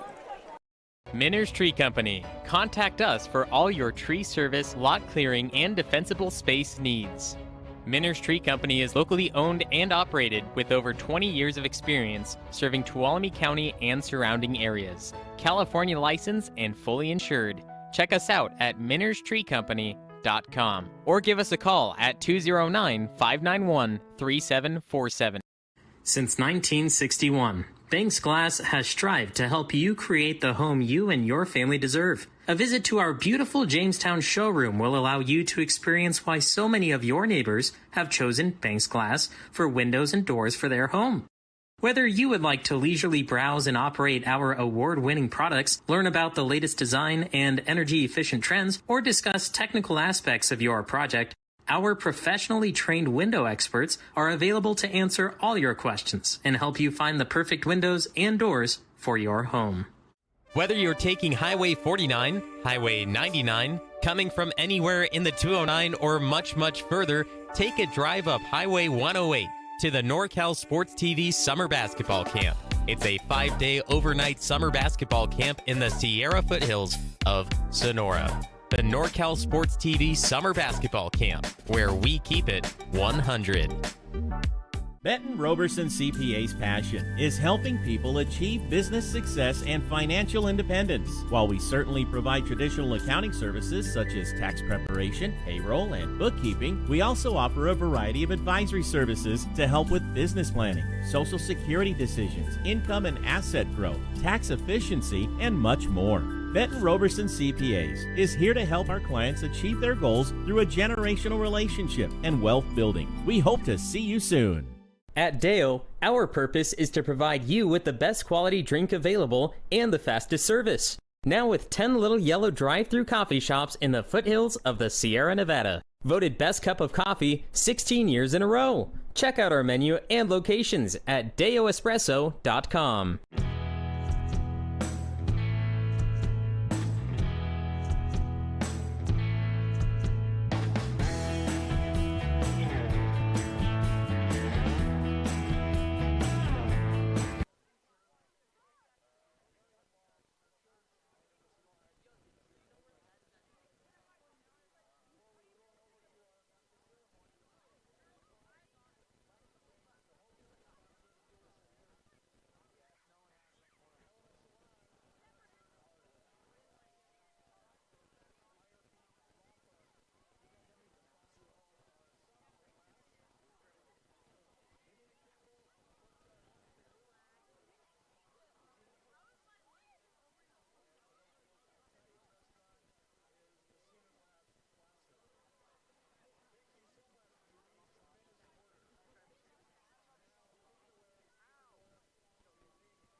Minner's Tree Company. Contact us for all your tree service, lot clearing, and defensible space needs. Minner's Tree Company is locally owned and operated with over 20 years of experience serving Tuolumne County and surrounding areas. California licensed and fully insured. Check us out at minnerstreecompany.com or give us a call at 209-591-3747. Since 1961, Banks Glass has strived to help you create the home you and your family deserve. A visit to our beautiful Jamestown showroom will allow you to experience why so many of your neighbors have chosen Banks Glass for windows and doors for their home. Whether you would like to leisurely browse and operate our award-winning products, learn about the latest design and energy-efficient trends, or discuss technical aspects of your project, our professionally trained window experts are available to answer all your questions and help you find the perfect windows and doors for your home. Whether you're taking Highway 49, Highway 99, coming from anywhere in the 209, or much, much further, take a drive up Highway 108 to the NorCal Sports TV Summer Basketball Camp. It's a 5-day overnight summer basketball camp in the Sierra foothills of Sonora. The NorCal Sports TV Summer Basketball Camp, where we keep it 100. Benton Roberson CPA's passion is helping people achieve business success and financial independence. While we certainly provide traditional accounting services such as tax preparation, payroll, and bookkeeping, we also offer a variety of advisory services to help with business planning, Social Security decisions, income and asset growth, tax efficiency, and much more. Benton Roberson CPAs is here to help our clients achieve their goals through a generational relationship and wealth building. We hope to see you soon. At Deo, our purpose is to provide you with the best quality drink available and the fastest service. Now with 10 little yellow drive-through coffee shops in the foothills of the Sierra Nevada. Voted best cup of coffee 16 years in a row. Check out our menu and locations at deoespresso.com.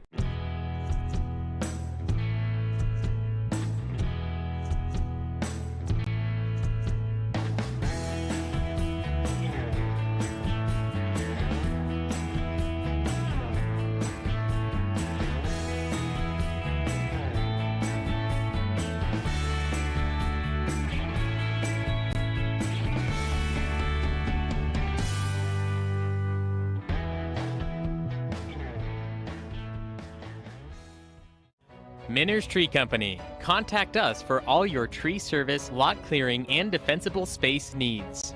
Minner's Tree Company is locally owned and operated with over 20 years of experience serving Tuolumne County and surrounding areas. California licensed and fully insured.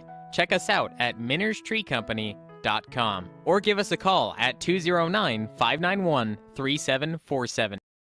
Scott's Distributing and Vending Service has steadily and strategically become the leading vending company in the Motherlode and is quickly expanding throughout San Joaquin, Merced, and Stanislaus counties. We pride ourselves in offering our customers with the most important features of a successful vending program, including top-of-the-line equipment and products, as well as unrivaled customer service and responsive, knowledgeable technicians. Our equipment comes standard with Google and Apple Pay. Minner's Tree Company. Contact us for all your tree service, lot clearing, and defensible space needs. Minner's Tree Company is locally owned and operated with over 20 years of experience serving Tuolumne County and surrounding areas. California licensed and fully insured. Check us out at minnerstreecompany.com or give us a call at 209-591-3747. Since 1961, Banks Glass has strived to help you create the home you and your family deserve. A visit to our beautiful Jamestown showroom will allow you to experience why so many of your neighbors have chosen Banks Glass for windows and doors for their home. Whether you would like to leisurely browse and operate our award-winning products, learn about the latest design and energy-efficient trends, or discuss technical aspects of your project, our professionally trained window experts are available to answer all your questions and help you find the perfect windows and doors for your home. Whether you're taking Highway 49, Highway 99, coming from anywhere in the 209, or much, much further, take a drive up Highway 108 to the NorCal Sports TV Summer Basketball Camp. It's a 5-day overnight summer basketball camp in the Sierra foothills of Sonora. the NorCal Sports TV Summer Basketball Camp, where we keep it 100. Benton Roberson CPA's passion is helping people achieve business success and financial independence. While we certainly provide traditional accounting services such as tax preparation, payroll, and bookkeeping, we also offer a variety of advisory services to help with business planning, social security decisions, income and asset growth, tax efficiency, and much more. Benton Roberson CPAs is here to help our clients achieve their goals through a generational relationship and wealth building. We hope to see you soon. At Deo, our purpose is to provide you with the best quality drink available and the fastest service. Now with 10 little yellow drive-through coffee shops in the foothills of the Sierra Nevada. Voted best cup of coffee 16 years in a row. Check out our menu and locations at deoespresso.com.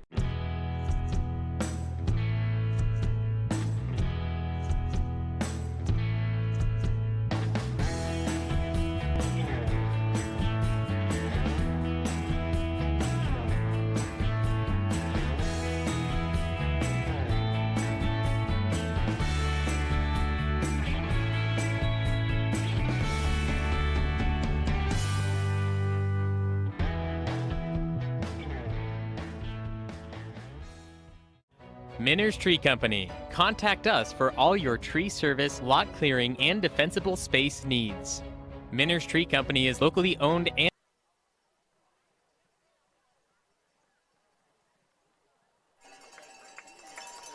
NorCal Sports TV bringing you Sonora Wildcat football all season long. Hit that like, subscribe button. Follow us on our social media at NorCal Sports TV, Instagram, Facebook, and X. We get going on the second half. I'm Mario Ramos alongside my broadcast partner, Jeremy Hurtado, Mason Phillips, Micah Ramos, our camera personnel. Making it happen for executive producer, executive director Dion I. We get ready to start the second half of play. 14-point lead for the homestanding Sonora Wildcats who come into this game with a perfect 3-0 record in Trans Valley League, 7-0 in overall. The second place team in the TVL is the Hughson Huskies, 2-1 in league play, 6-1 overall. And Sonora jumped on them early and didn't really let up there for a while, and the Huskies able to get themselves a touchdown from Baldwin to Beers, get the scoring as Pacheco rolls one and is going to angle towards the sideline and out of bounds at about the 30-yard line. And we've seen these squads really make a concerted effort to keep the ball away from Cash Byington. Sometimes you keep the ball away from them, but you don't keep the ball in play. That ends up hurting you. Yeah, I think the Wildcats are going to force the Huskies to kick it again. I like that decision here. Get a chance to make a big field position shift right off the bat here in the second half, and Cats already up 2 scores. Touchdown here makes it a big hill to climb back if you're Hughson. Now it looks like they changed their minds. I watched the coaching staff. They were saying, hey, go back. We're going to stick. But then maybe they changed their mind. Yeah, I started to see a bunch of the offensive linemen come out there. I'm like, wait a minute. What's going on here? The Cats will take it at the 35-yard line. Going to the second half, the Cats had a couple of field goals from Rigoberto Estrella, a 37-yarder to get the scoring started, a 48-yarder, the final points of the first half. In between, you had a couple touchdown passes from Eli Ingalls to Cash Byington, who's in motion, and this time it backfired. We're used to seeing the guys on the opposite side of the line, on the Hughson side, jump across the line of scrimmage. This time Colton Gibson with the false start. Yep, a little mental error there by the Wildcats early. See if Hughson can take advantage of that. Not exactly what Sonora wanted to do off that great field position, is give it right back -5. But now let's see, the officials are going to talk about it. Quite a conversation. All of them coming and converging on the football. Well started on offense. 5-yard penalty, still first down. So it does indeed go against the Wildcats. It'll back them up 5 yards, 1st and 15. So we get started. Nope. Not a lot of action here to start, but no time has come off the clock yet. So now we'll get our first snap. 1st and 15. Ingalls with Byington in motion. We'll pitch it to him. Byington trying to push his blocker out in front. Gets a block, and now he's out in space and barrels his way into a defender near midfield. It's a first down for the Wildcats as Byington able to pick up about 22 yards on that carry. Right, and then that's a big equalizer. When you have the negative plays, you behind the sticks, just toss out to Byington and say, hey, go get us some yards and make a guy miss. And all of a sudden, you're down the field 22 yards in the Hughson territory on the first play of the second half. Bryce Williams with the tackle for Hughson. So 1st and 10 from the 48-yard line. One play into the drive. The Wildcats in the Husky territory. Give it to Dallas Latin. Latin lunging forward. He gets it to about the 46-yard line where they're going to put him down. We'll pick up of a couple. It'll be 2nd down and 8.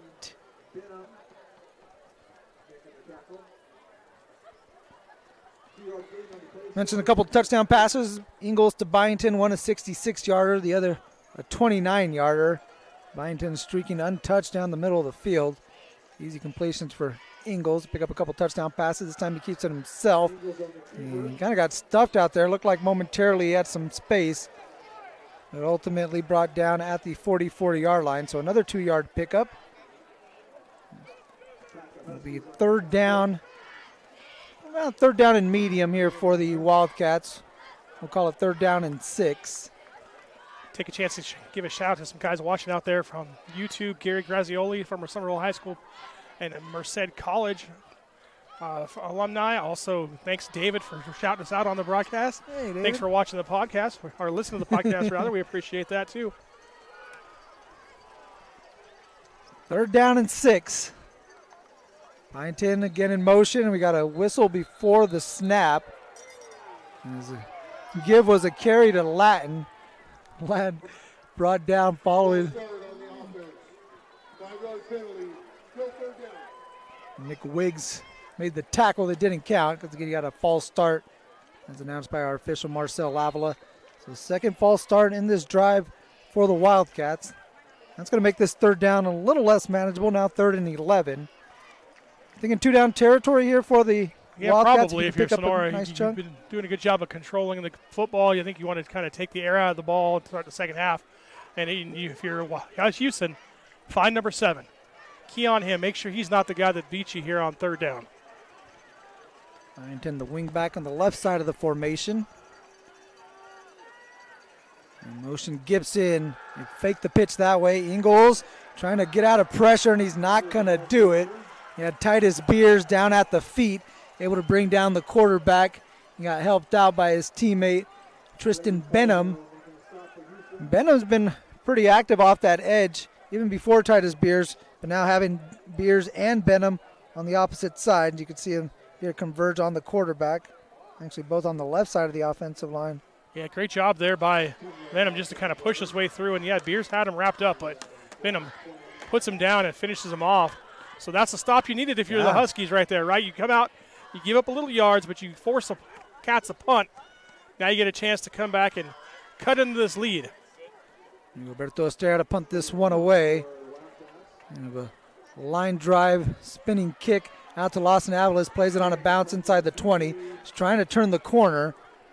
And a lot of east to west running, not much north to south. It's going to pick up about 6 yards on that return. He takes it out to the 21-yard line. But if you're the Huskies, that's what you talked about in the locker room, right? Coming out, getting this stop to start the second half, getting the ball back to your offense. You get a score right here, it's a one-score ball game, and things are looking a lot different than maybe they were, midway through that second quarter. No, absolutely. And now you get a chance to kind of cut in this lead like we talked about. If you can get this to a touchdown lead here midway through the third quarter, now you're like, hey, we've done this before. We've been there, done this the last 2 years. Nothing new for Huskies to try and come back.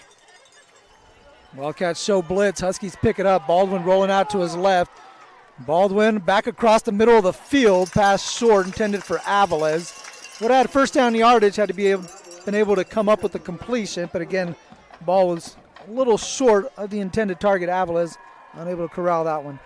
Yeah, and you look here at the bottom of your screen right there. The Sonora Cats wanted a holding call, and I kind of agree with them there. The offensive tackle latched on and grabbed onto the defensive lineman for the Wildcats there, number 51 from his defensive end position, Wyatt Long. But no call means it's 2nd and 10. Ling from his outside linebacker position standing up on the right side of the defensive line. trying to apply pressure again. And pressure comes from Davis. They're looking deep for Souza, trying to make an adjustment as Morefoot was back there in coverage. I'm not sure Morefoot got his head turned around, but definitely used the helmet on that one as it looked like it deflected off the helmet of Morefoot. Incomplete on the pass intended to Lincoln Souza.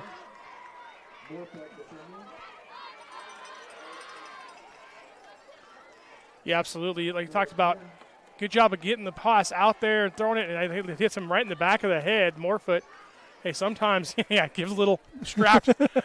Use your head to make the play, right? Whatever it takes. Hey, as a DB, you're only concerned with, did he catch the ball? Nope, then I did a great job. It doesn't matter what else. Now it's 3rd down and 10.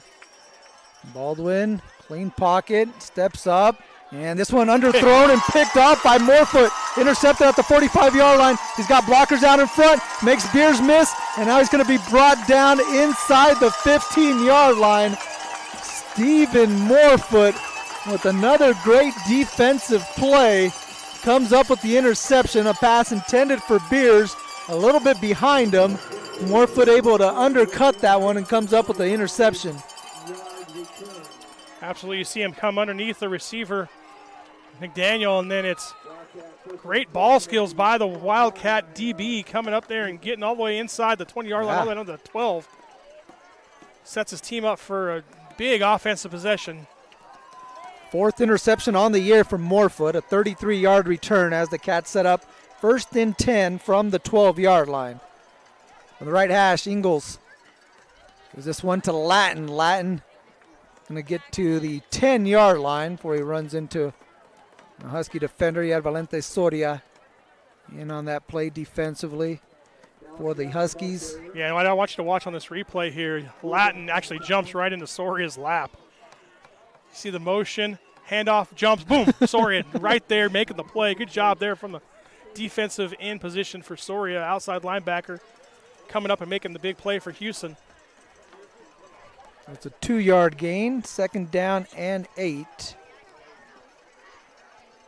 Ingles surveying the defense. Beers pointing something out on the offensive line. Ingles, option right side. He's going to keep it himself. Nearly made Beers miss. He was able to hold on just enough to bring him down. Beers and Carson Moore combining on that tackle. Ingles picks up 2. It'll be 3rd down and 6. Yeah, another good job there by the defense for Hughson coming up.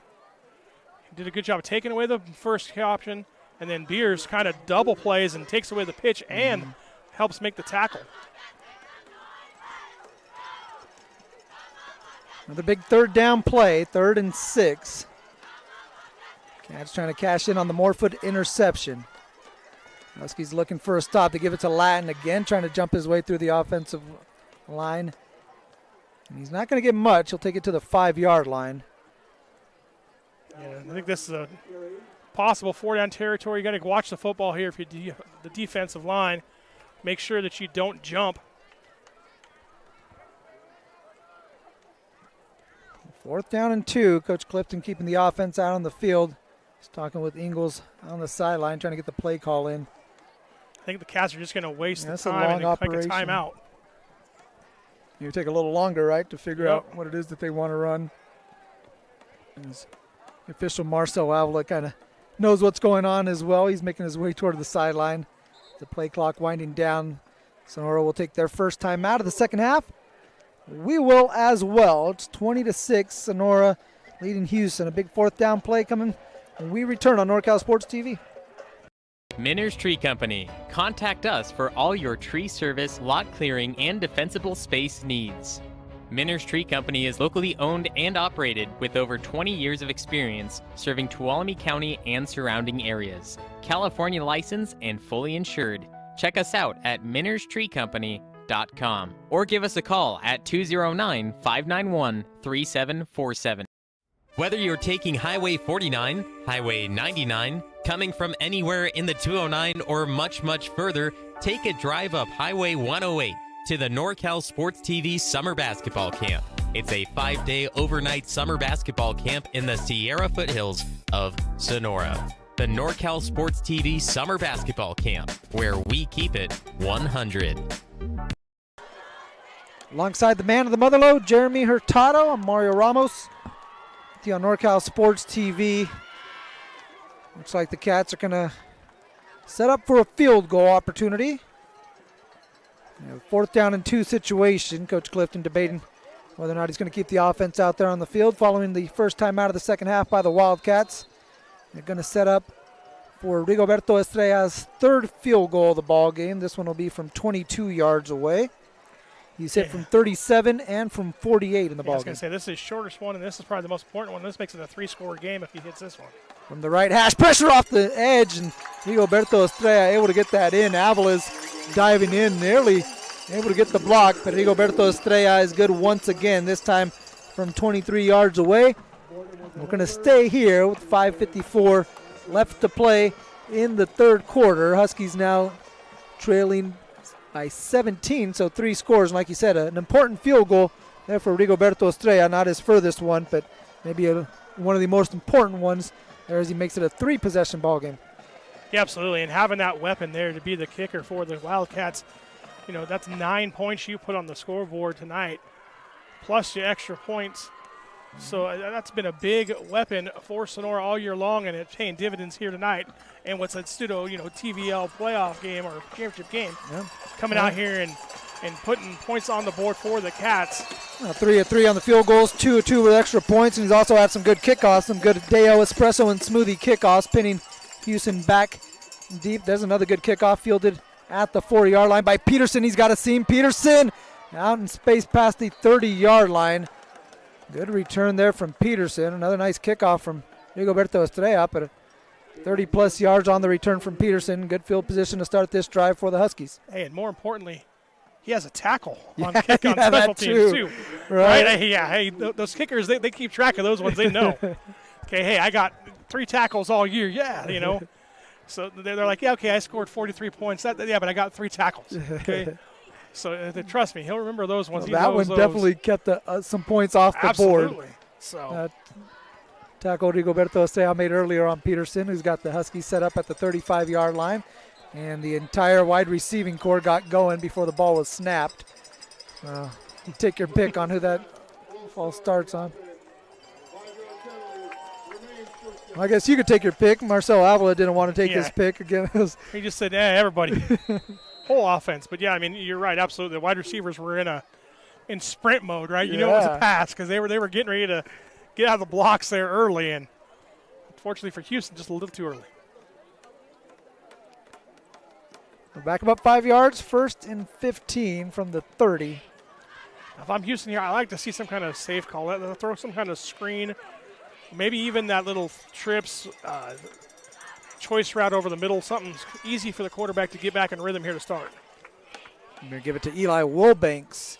He's trying to cut forward and he'll pick up a couple of yards on that carry. I think the Cats will be content with a couple yards on the ground for the Huskies. Get that clock running. Again, not giving them much there on 1st down. It's going to be 2nd and 14. Mario, you were taking a look there at some of the other scores. Yes, indeed. See what's going on around the TVL. Yeah, well, we had this one. You mentioned our podcast, Talking TVL podcast. We had this one lined up as our game of the week. Sonora leading Hughson 23-6. Baldwin takes the 2nd down snap. Good protection. And now it breaks down as he tries to get out of there. And there's Wyatt Ling with his 2nd sack of the ball game. How about Wyatt Ling? We mentioned his name quite a few times. He's getting 2 sacks. He's deflected a couple passes. The guy's been living in that Husky backfield. No, absolutely. And this time just doing a good job of fighting upfield and coming off and retracing his steps, making a big play for the Wildcats defense, forcing Hughson to a 3rd and 13. 3rd down and long. Obvious passing situation for Hughson. Baldwin looking right, and this one deflected in and out of the hands of Jeremy Snyder, who, if he would have had that, had momentum going the other way. Instead, it's going to bring up 4th down and 16, and Houston's going to send out the punt team. Yeah, that was close to being another house call for the Wildcats defense there. Yeah, we're talking about some of those TVL scores.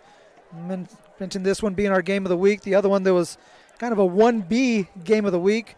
Shaping up to be a good one right now between Ripon and Ripon Christian. They're in the second quarter, all knotted up at 14 apiece between two 5-1 squads as McDaniel roll to the right, kicks this one right at Byington. He's able to catch this one at the 34, made the first man miss, tried to shake out of a leg tackle, but that first man that missed was able to come back and make the tackle. That's Bryce Williams.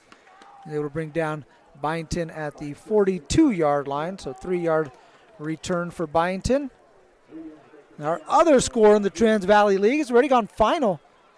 Hillmar 41-0 over Oristimba. It's been a tough road to hoe for the Warriors here in the Trans Valley League. For Hillmar, it's a nice win for them. We mentioned they played Sonora down to the wire last week, dropping a 22-21 contest out in Lander Avenue, the home of the Hillmar Yellow Jackets.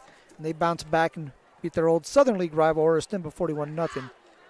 First down pitch, Byington tripped up at the 40. Lawson Avalos able to get him down at the ankles. Falls forward at the 43. It's a 6-yard carry, second down and 4. Yeah, now Sonora, again, just going back to the run game, right? You're up 3 scores. You're not in a hurry. You're in a 4-minute offense, going even slower here, and you're just kind of relaxing, and you're just going to let the clock run, right? You got 3:40 left to go here in the third quarter. If you go down and score again, this is probably over. If you're a Cats fan, I see some people taking advantage of going home and probably going to listen to the rest of the game. Ingalls will keep it. Ingalls nice stepping over a couple of defenders. Gets across the first down marker to the 48-yard line. 5 yards on the carry for Eli Ingalls. Matches jersey number. The Cats going with a new look here on homecoming. We mentioned the uniforms on several occasions. The Kelly green look.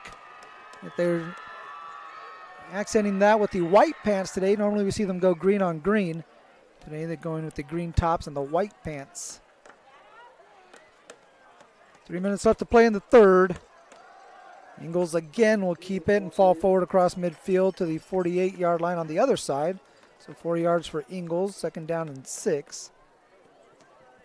Saw Hughson, they got a white helmet as well. I thought with the all-white look they might go with the white helmet. Going with the black lid. The classic Husky helmet with the paw on the side. Of course, the Cats used to rock the paw as well, right? Now, yeah, they used to have gold helmets with the green paw back when they were in the VOL days. Mm-hmm. Second down and 6. Ingalls dropping back, looking for Byington. He was past the defense, but that one's a little underthrown.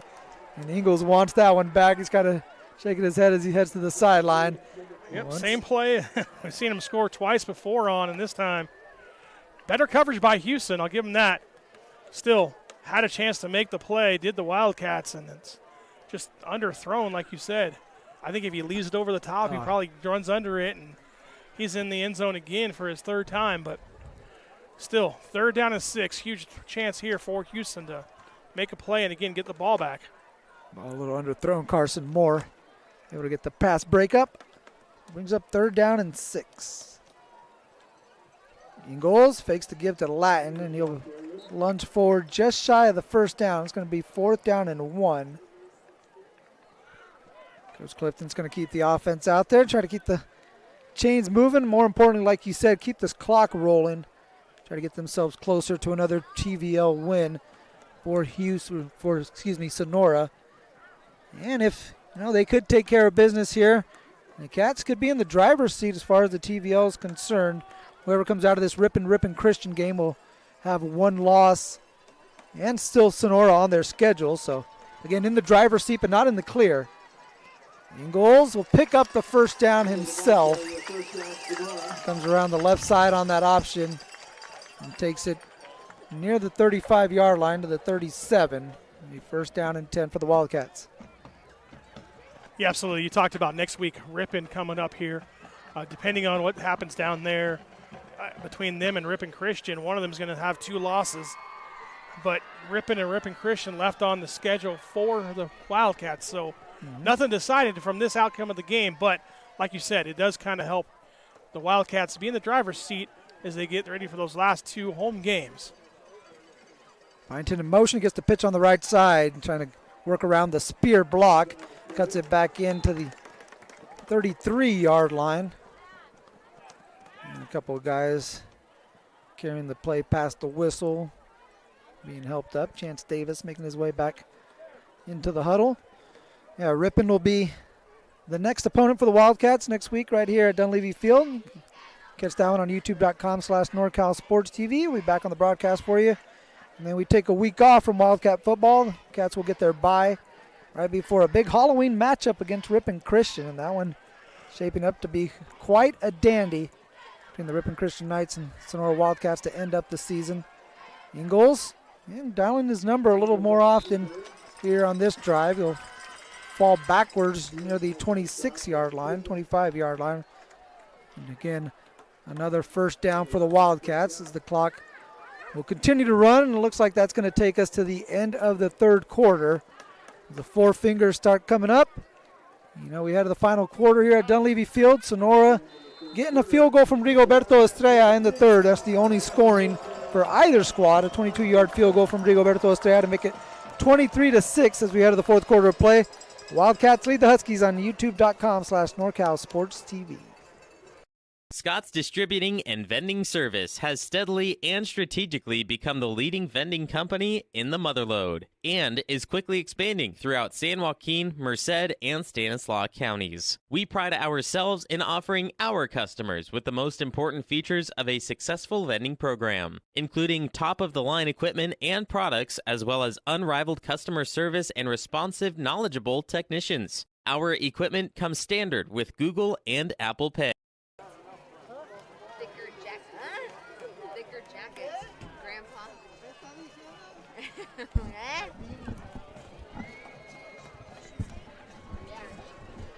Scott's Distributing and Vending Service has steadily and strategically become the leading vending company in the Motherlode and is quickly expanding throughout San Joaquin, Merced, and Stanislaus counties. We pride ourselves in offering our customers with the most important features of a successful vending program, including top-of-the-line equipment and products, as well as unrivaled customer service and responsive, knowledgeable technicians. Our equipment comes standard with Google and Apple Pay. Start of the fourth quarter on NorCal Sports TV.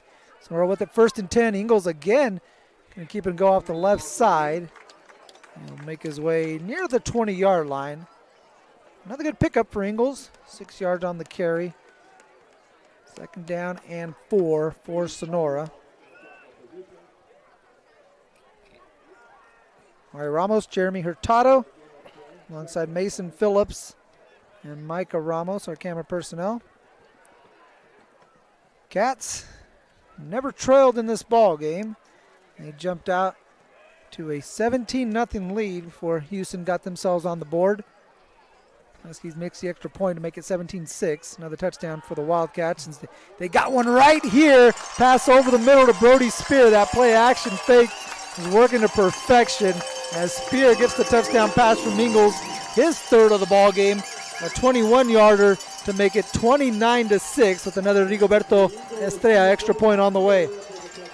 Yeah, great job here of faking the toss to Byington and just coming up and throwing it over the top to the wing, releasing. Third touchdown pass of the night, like you said, for Ingalls. Cats opening it up here at the start of the fourth quarter. Rigoberto Estrella out for his third extra point. He's got 3 field goals. Looks like someone came across the line pretty early. They got the block. Avalos able to get the block. It looked like he got himself a head start. Made it pay off as the extra point for Estrella is no good. Blocked by Avalos. So we'll take a quick break and be back. The Cats leading 29-6.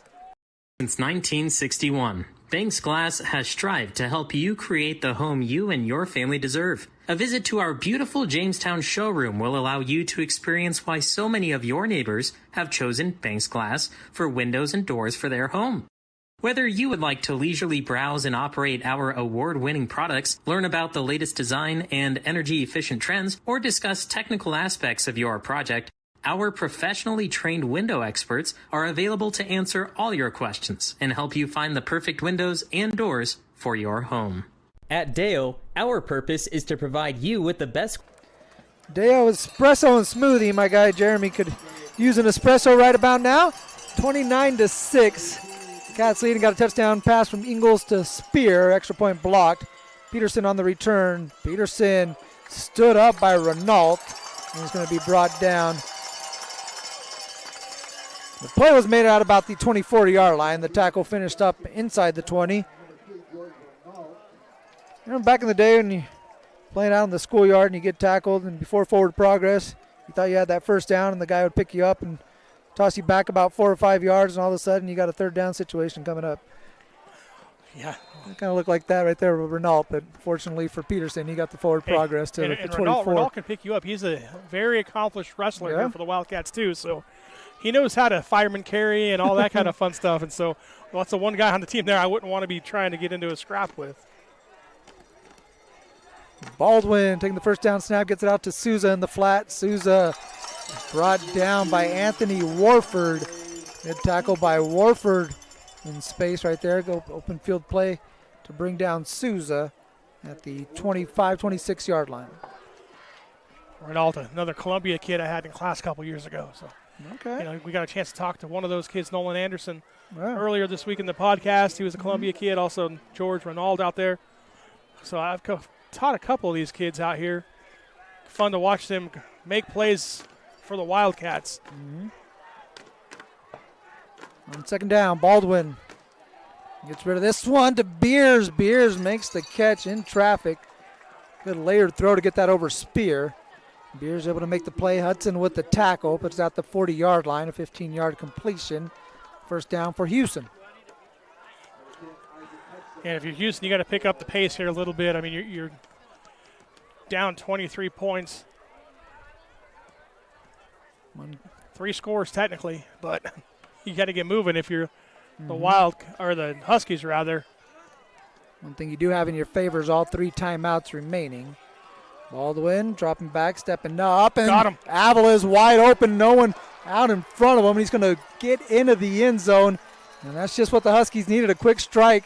And they got it on a 60-yard touchdown from Baldwin to Aviles. Makes it 29-13. We still got 9:44 left to play. No, absolutely, and that's the quick strike offense. Now, you got to go for 2 here if you're the Huskies, but great job of stepping up in the pocket again by the freshman. Looking, finding the guy open. Just a busted coverage by the Wildcats. You had 2 guys run into each other. And then off to the races goes the receiver for Hughson. They're going to keep the offense out there, and they're going to look to go for 2. It's a 16-point game, so even if you don't pick this up, right? Yeah, exactly. Either way, it's a 2-possession game, but you want to pick it up here if you're Houston. That way you know, hey, the percentages are better for you down the stretch. Baldwin on the 2-point conversion. Being flushed to his right. Throws across his body at Aviles in the corner. That overthrew him. Can't complete it. Falls on the turf. The conversion is no good. It's 29-13. Should be 12, right? 12, yeah, it should be 12, math, right? Yeah, me too. Okay, I'm like, wait a minute. I was thinking looking at my score sheet. I was like, wait, we got 6. Yeah, it should be 29. So it actually, 12. it keeps it a 15-point game. 17-point game. Oh, that was a big. I can't do math. It's a big miss. Regardless, it was a big score for the Huskies there. They got the scoreboard fixed. Everybody giving him a cheer.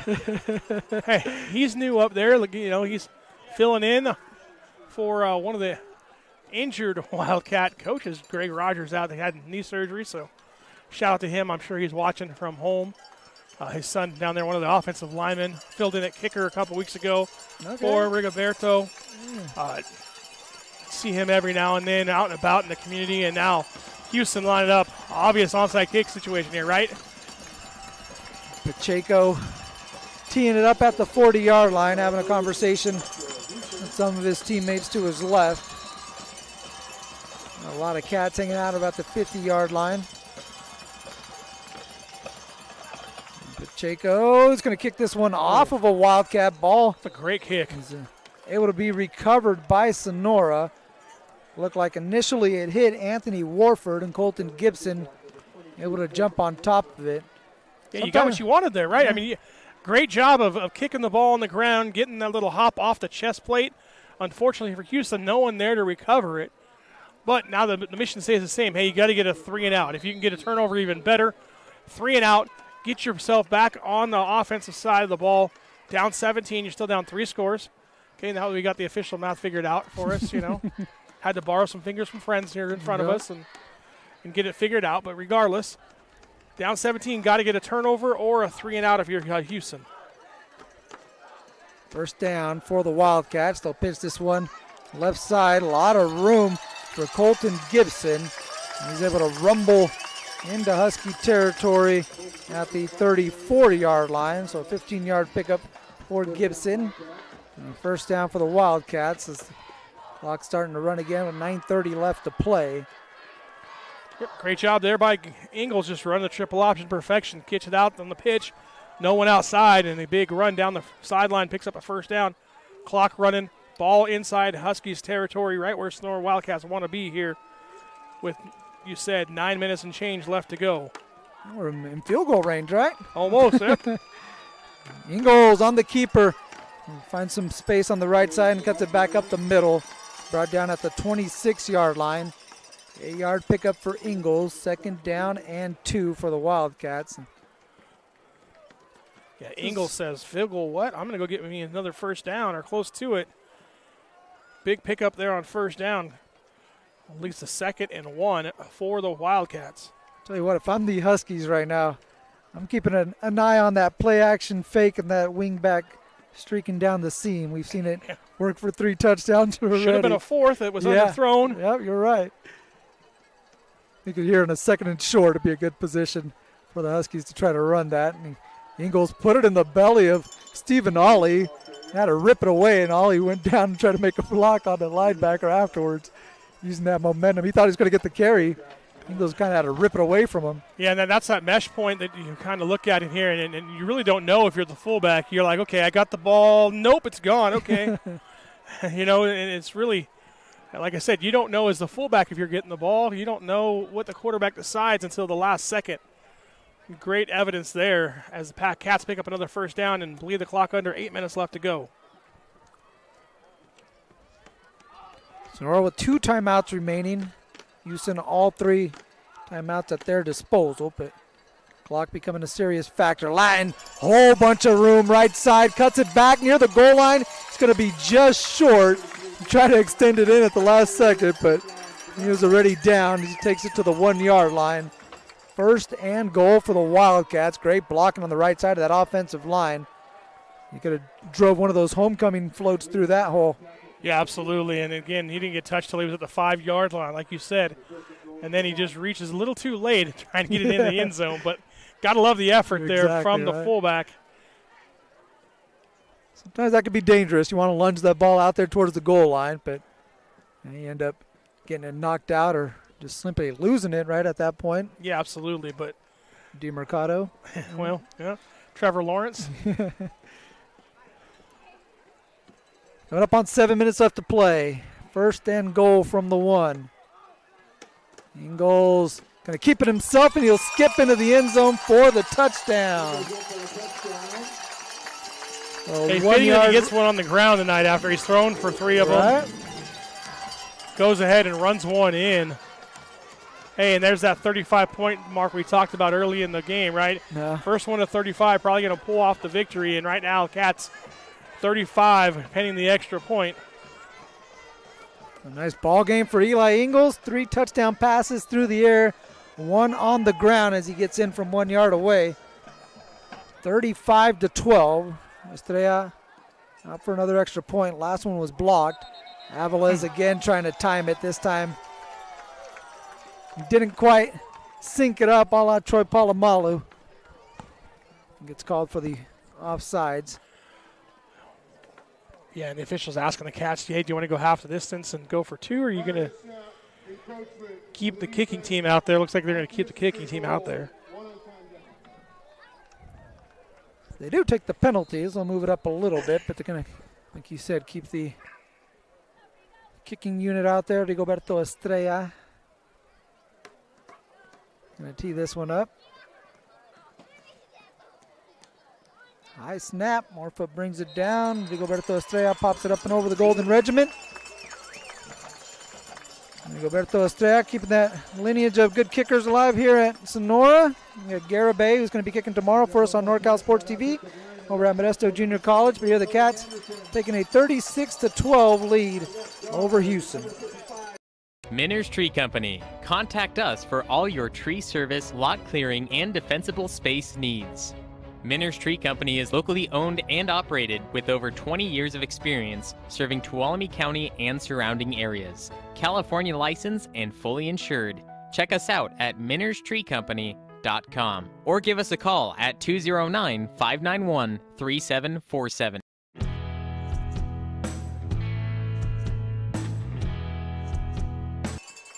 Estrella's kick fielded by Peterson at the 11-yard line. Peterson hit at about the 21. Will be brought down around there, 22, 23-yard line where they're going to mark him.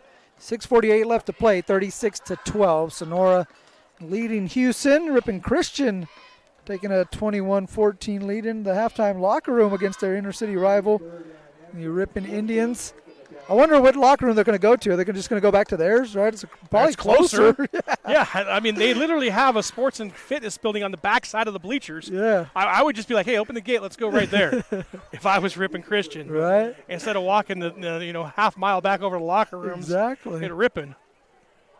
Yeah, great question. And again, Ripon's going to be the next opponent for Sonora, and they still got Ripon Christian as well.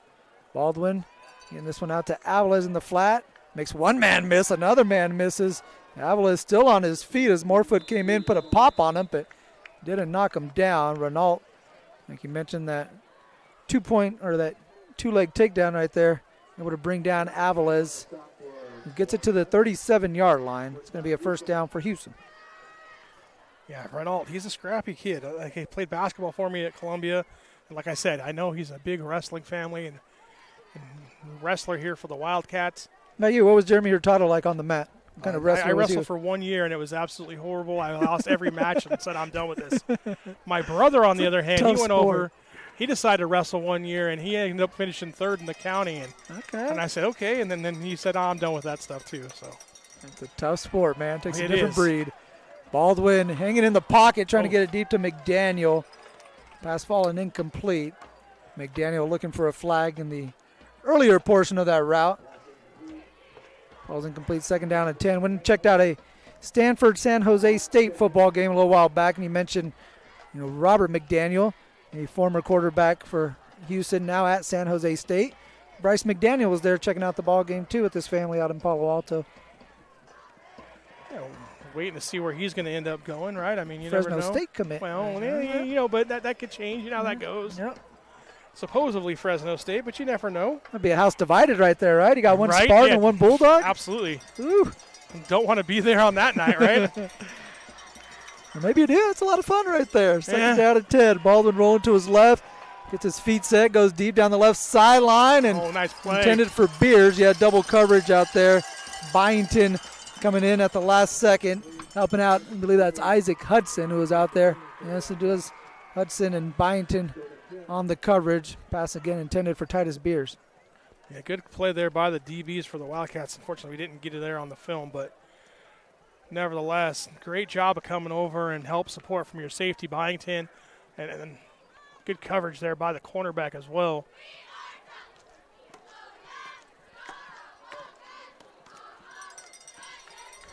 Third down and 10. Wilbanks to the right of Baldwin. Wilbanks kind of been rendered a little bit ineffective in this ball game with Hughson having to rely on the passing game so heavily. More pressure from Ling forces Baldwin out of the pocket. Dangerous throw across the middle of the field. That's why, as Renault comes up with the interception, takes it out to the 41. You've been calling his name pretty often, Jeremy. He comes up with the INT of Hudson Baldwin. Yeah, absolutely, and that's why you don't roll to your left and throw to your right as a quarterback.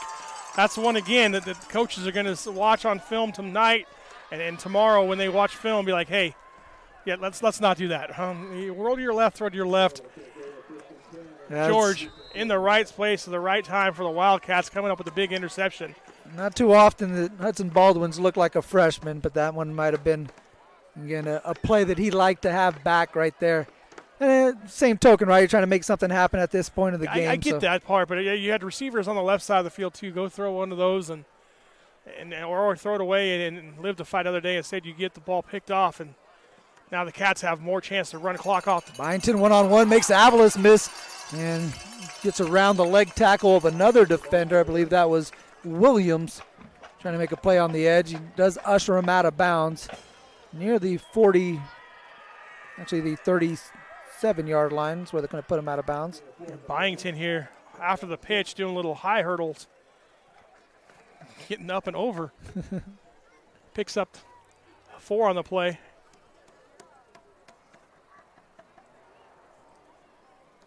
Up on 5:30 left to play. Got a little over 5.5. Cats trying to put the finishing touches on this big TVL victory and improve themselves to 4-0 in league play. Eagles going to give this one to Latin. Latin straight up the middle. Good pickup for Latin. Get it about a yard away from the first down. It'll be 3rd and 1 for Sonora. For Hughson, they got themselves a couple of games, and they'll get their bye week at the end of the year, so they'll have Halloween off. They can go out trick-or-treating while everyone else is playing some Friday night football.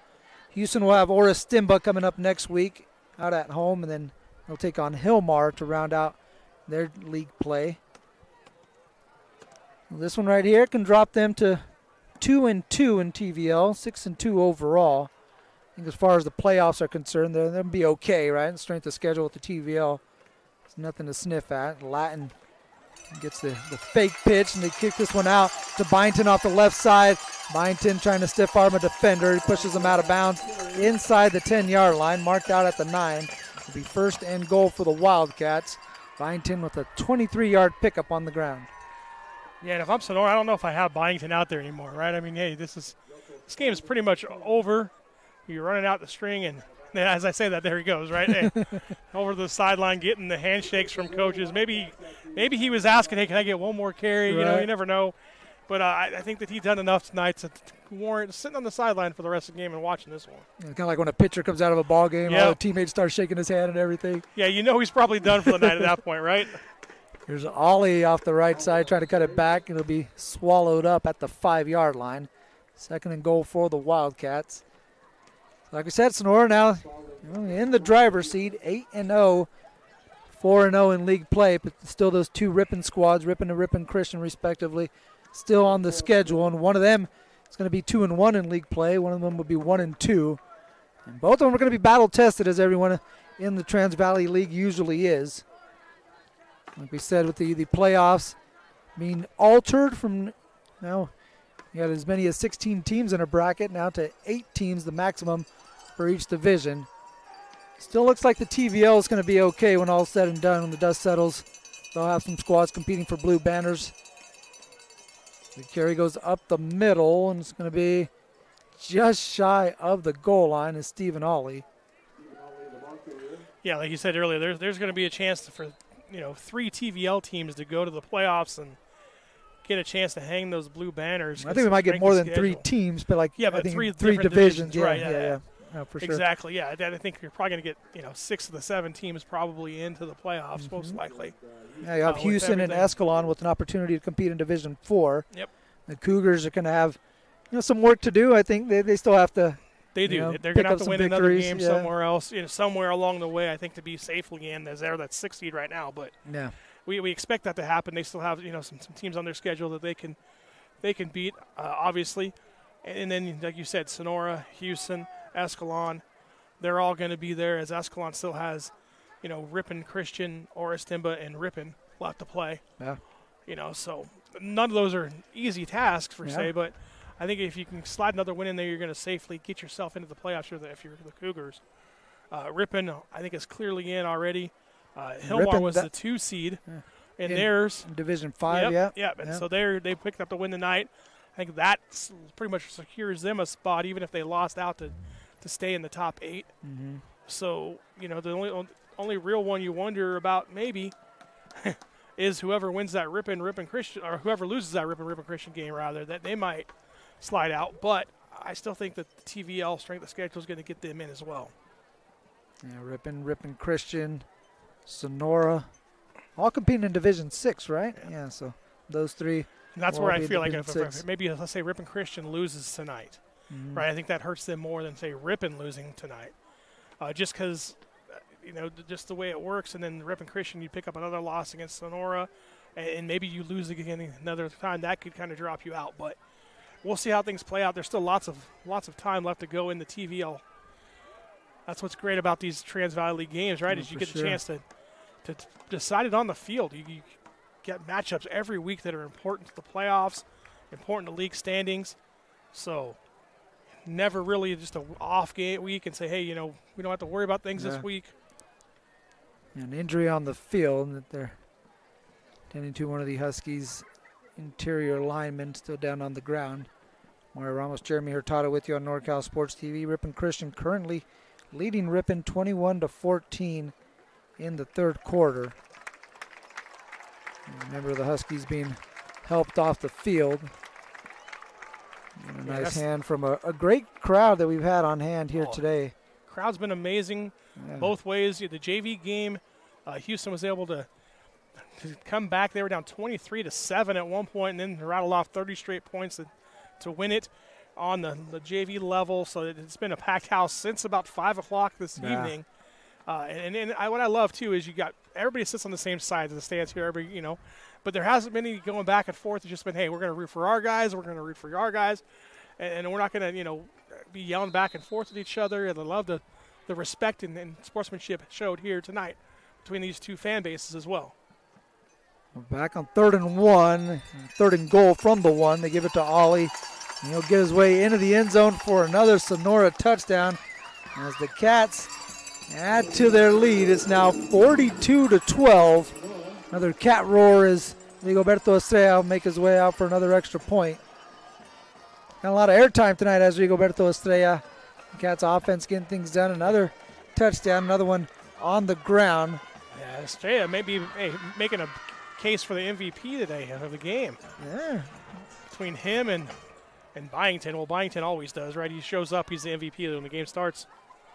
But Rigoberto trying to outscore Byington. Another kick right down the uprights. He makes it 43-12, a 31-point lead for Sonora with 3:13 left to play. Since 1961, Banks Glass has strived to help you create the home you and your family deserve. A visit to our beautiful Jamestown showroom will allow you to experience why so many of your neighbors have chosen Banks Glass for windows and doors for their home. Whether you would like to leisurely browse and operate our award-winning products, learn about the latest design and energy-efficient trends, or discuss technical aspects of your project, our professionally trained window experts are available to answer all your questions and help you find the perfect windows and doors for your home. At Deo, our Kick away from Rigoberto Estrella. Deo Espresso and Smoothie kickoff fielded by Landon Peterson inside the 10-yard line. Peterson brought down outside the 20. He brought down about the 23-yard line. He mentioned the crowd here on hand for both sides. For the Hughson side, it's probably the biggest road crowd that we've seen here at Dunleavy Field this season. A lot of folks anticipating this matchup. Again, last year's matchup was an all-timer. I think it was kind of a game of the year last year in the TVL, and the Wildcats might have played in the game of the year. But that might have been last week against Hillmar, right? That one came down to the wire. And it was an opportunity for the Wildcats to maybe tighten the screws a little bit before this ball game. Yeah, absolutely. And building on that momentum, coming back and beating Hillmar last week, and then kind of cruising tonight. I mean, if we're going to be honest about it, the Wildcats have thrown the football on Hughson pretty effectively. Some heavy formation here for Hughson as they bring in a bunch of tight ends. They're going to give this one to the running back Garcia. Is it Garcia? Senior will get it to the 28-yard line. So it looks like Coach King and company conceding the result.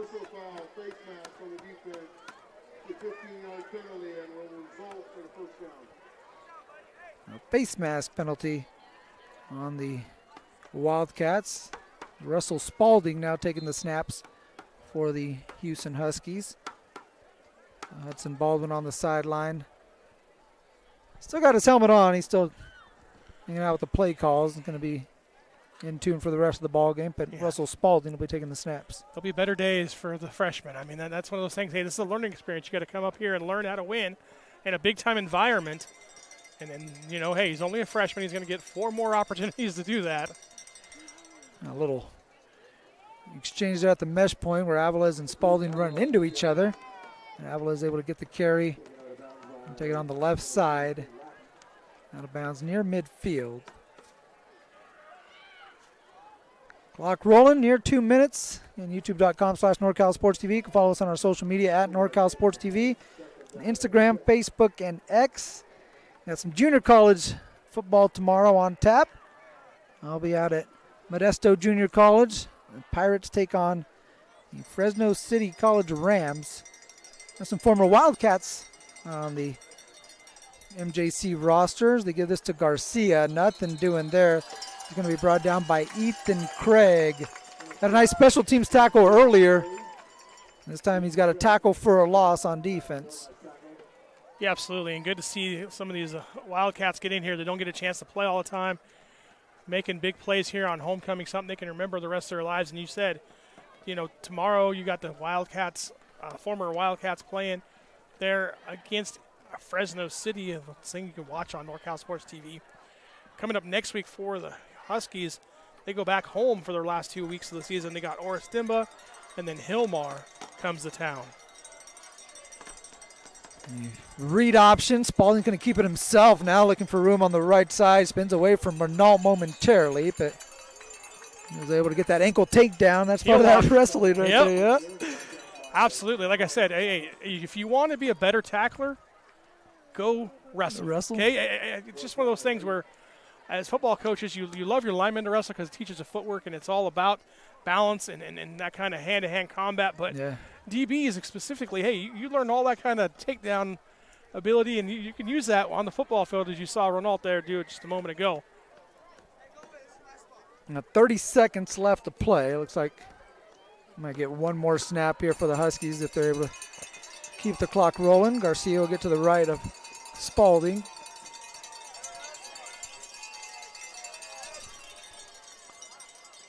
And Spalding again keeps it himself. Trying to make Renault miss, and he is not going to escape that grasp. Renault with a fantastic ball game, an interception to boot. Comes up with the final tackle of the game as the Wildcats will pick up another home victory at Dunleavy Field. It's kind of the way things go on Friday nights up in the hill.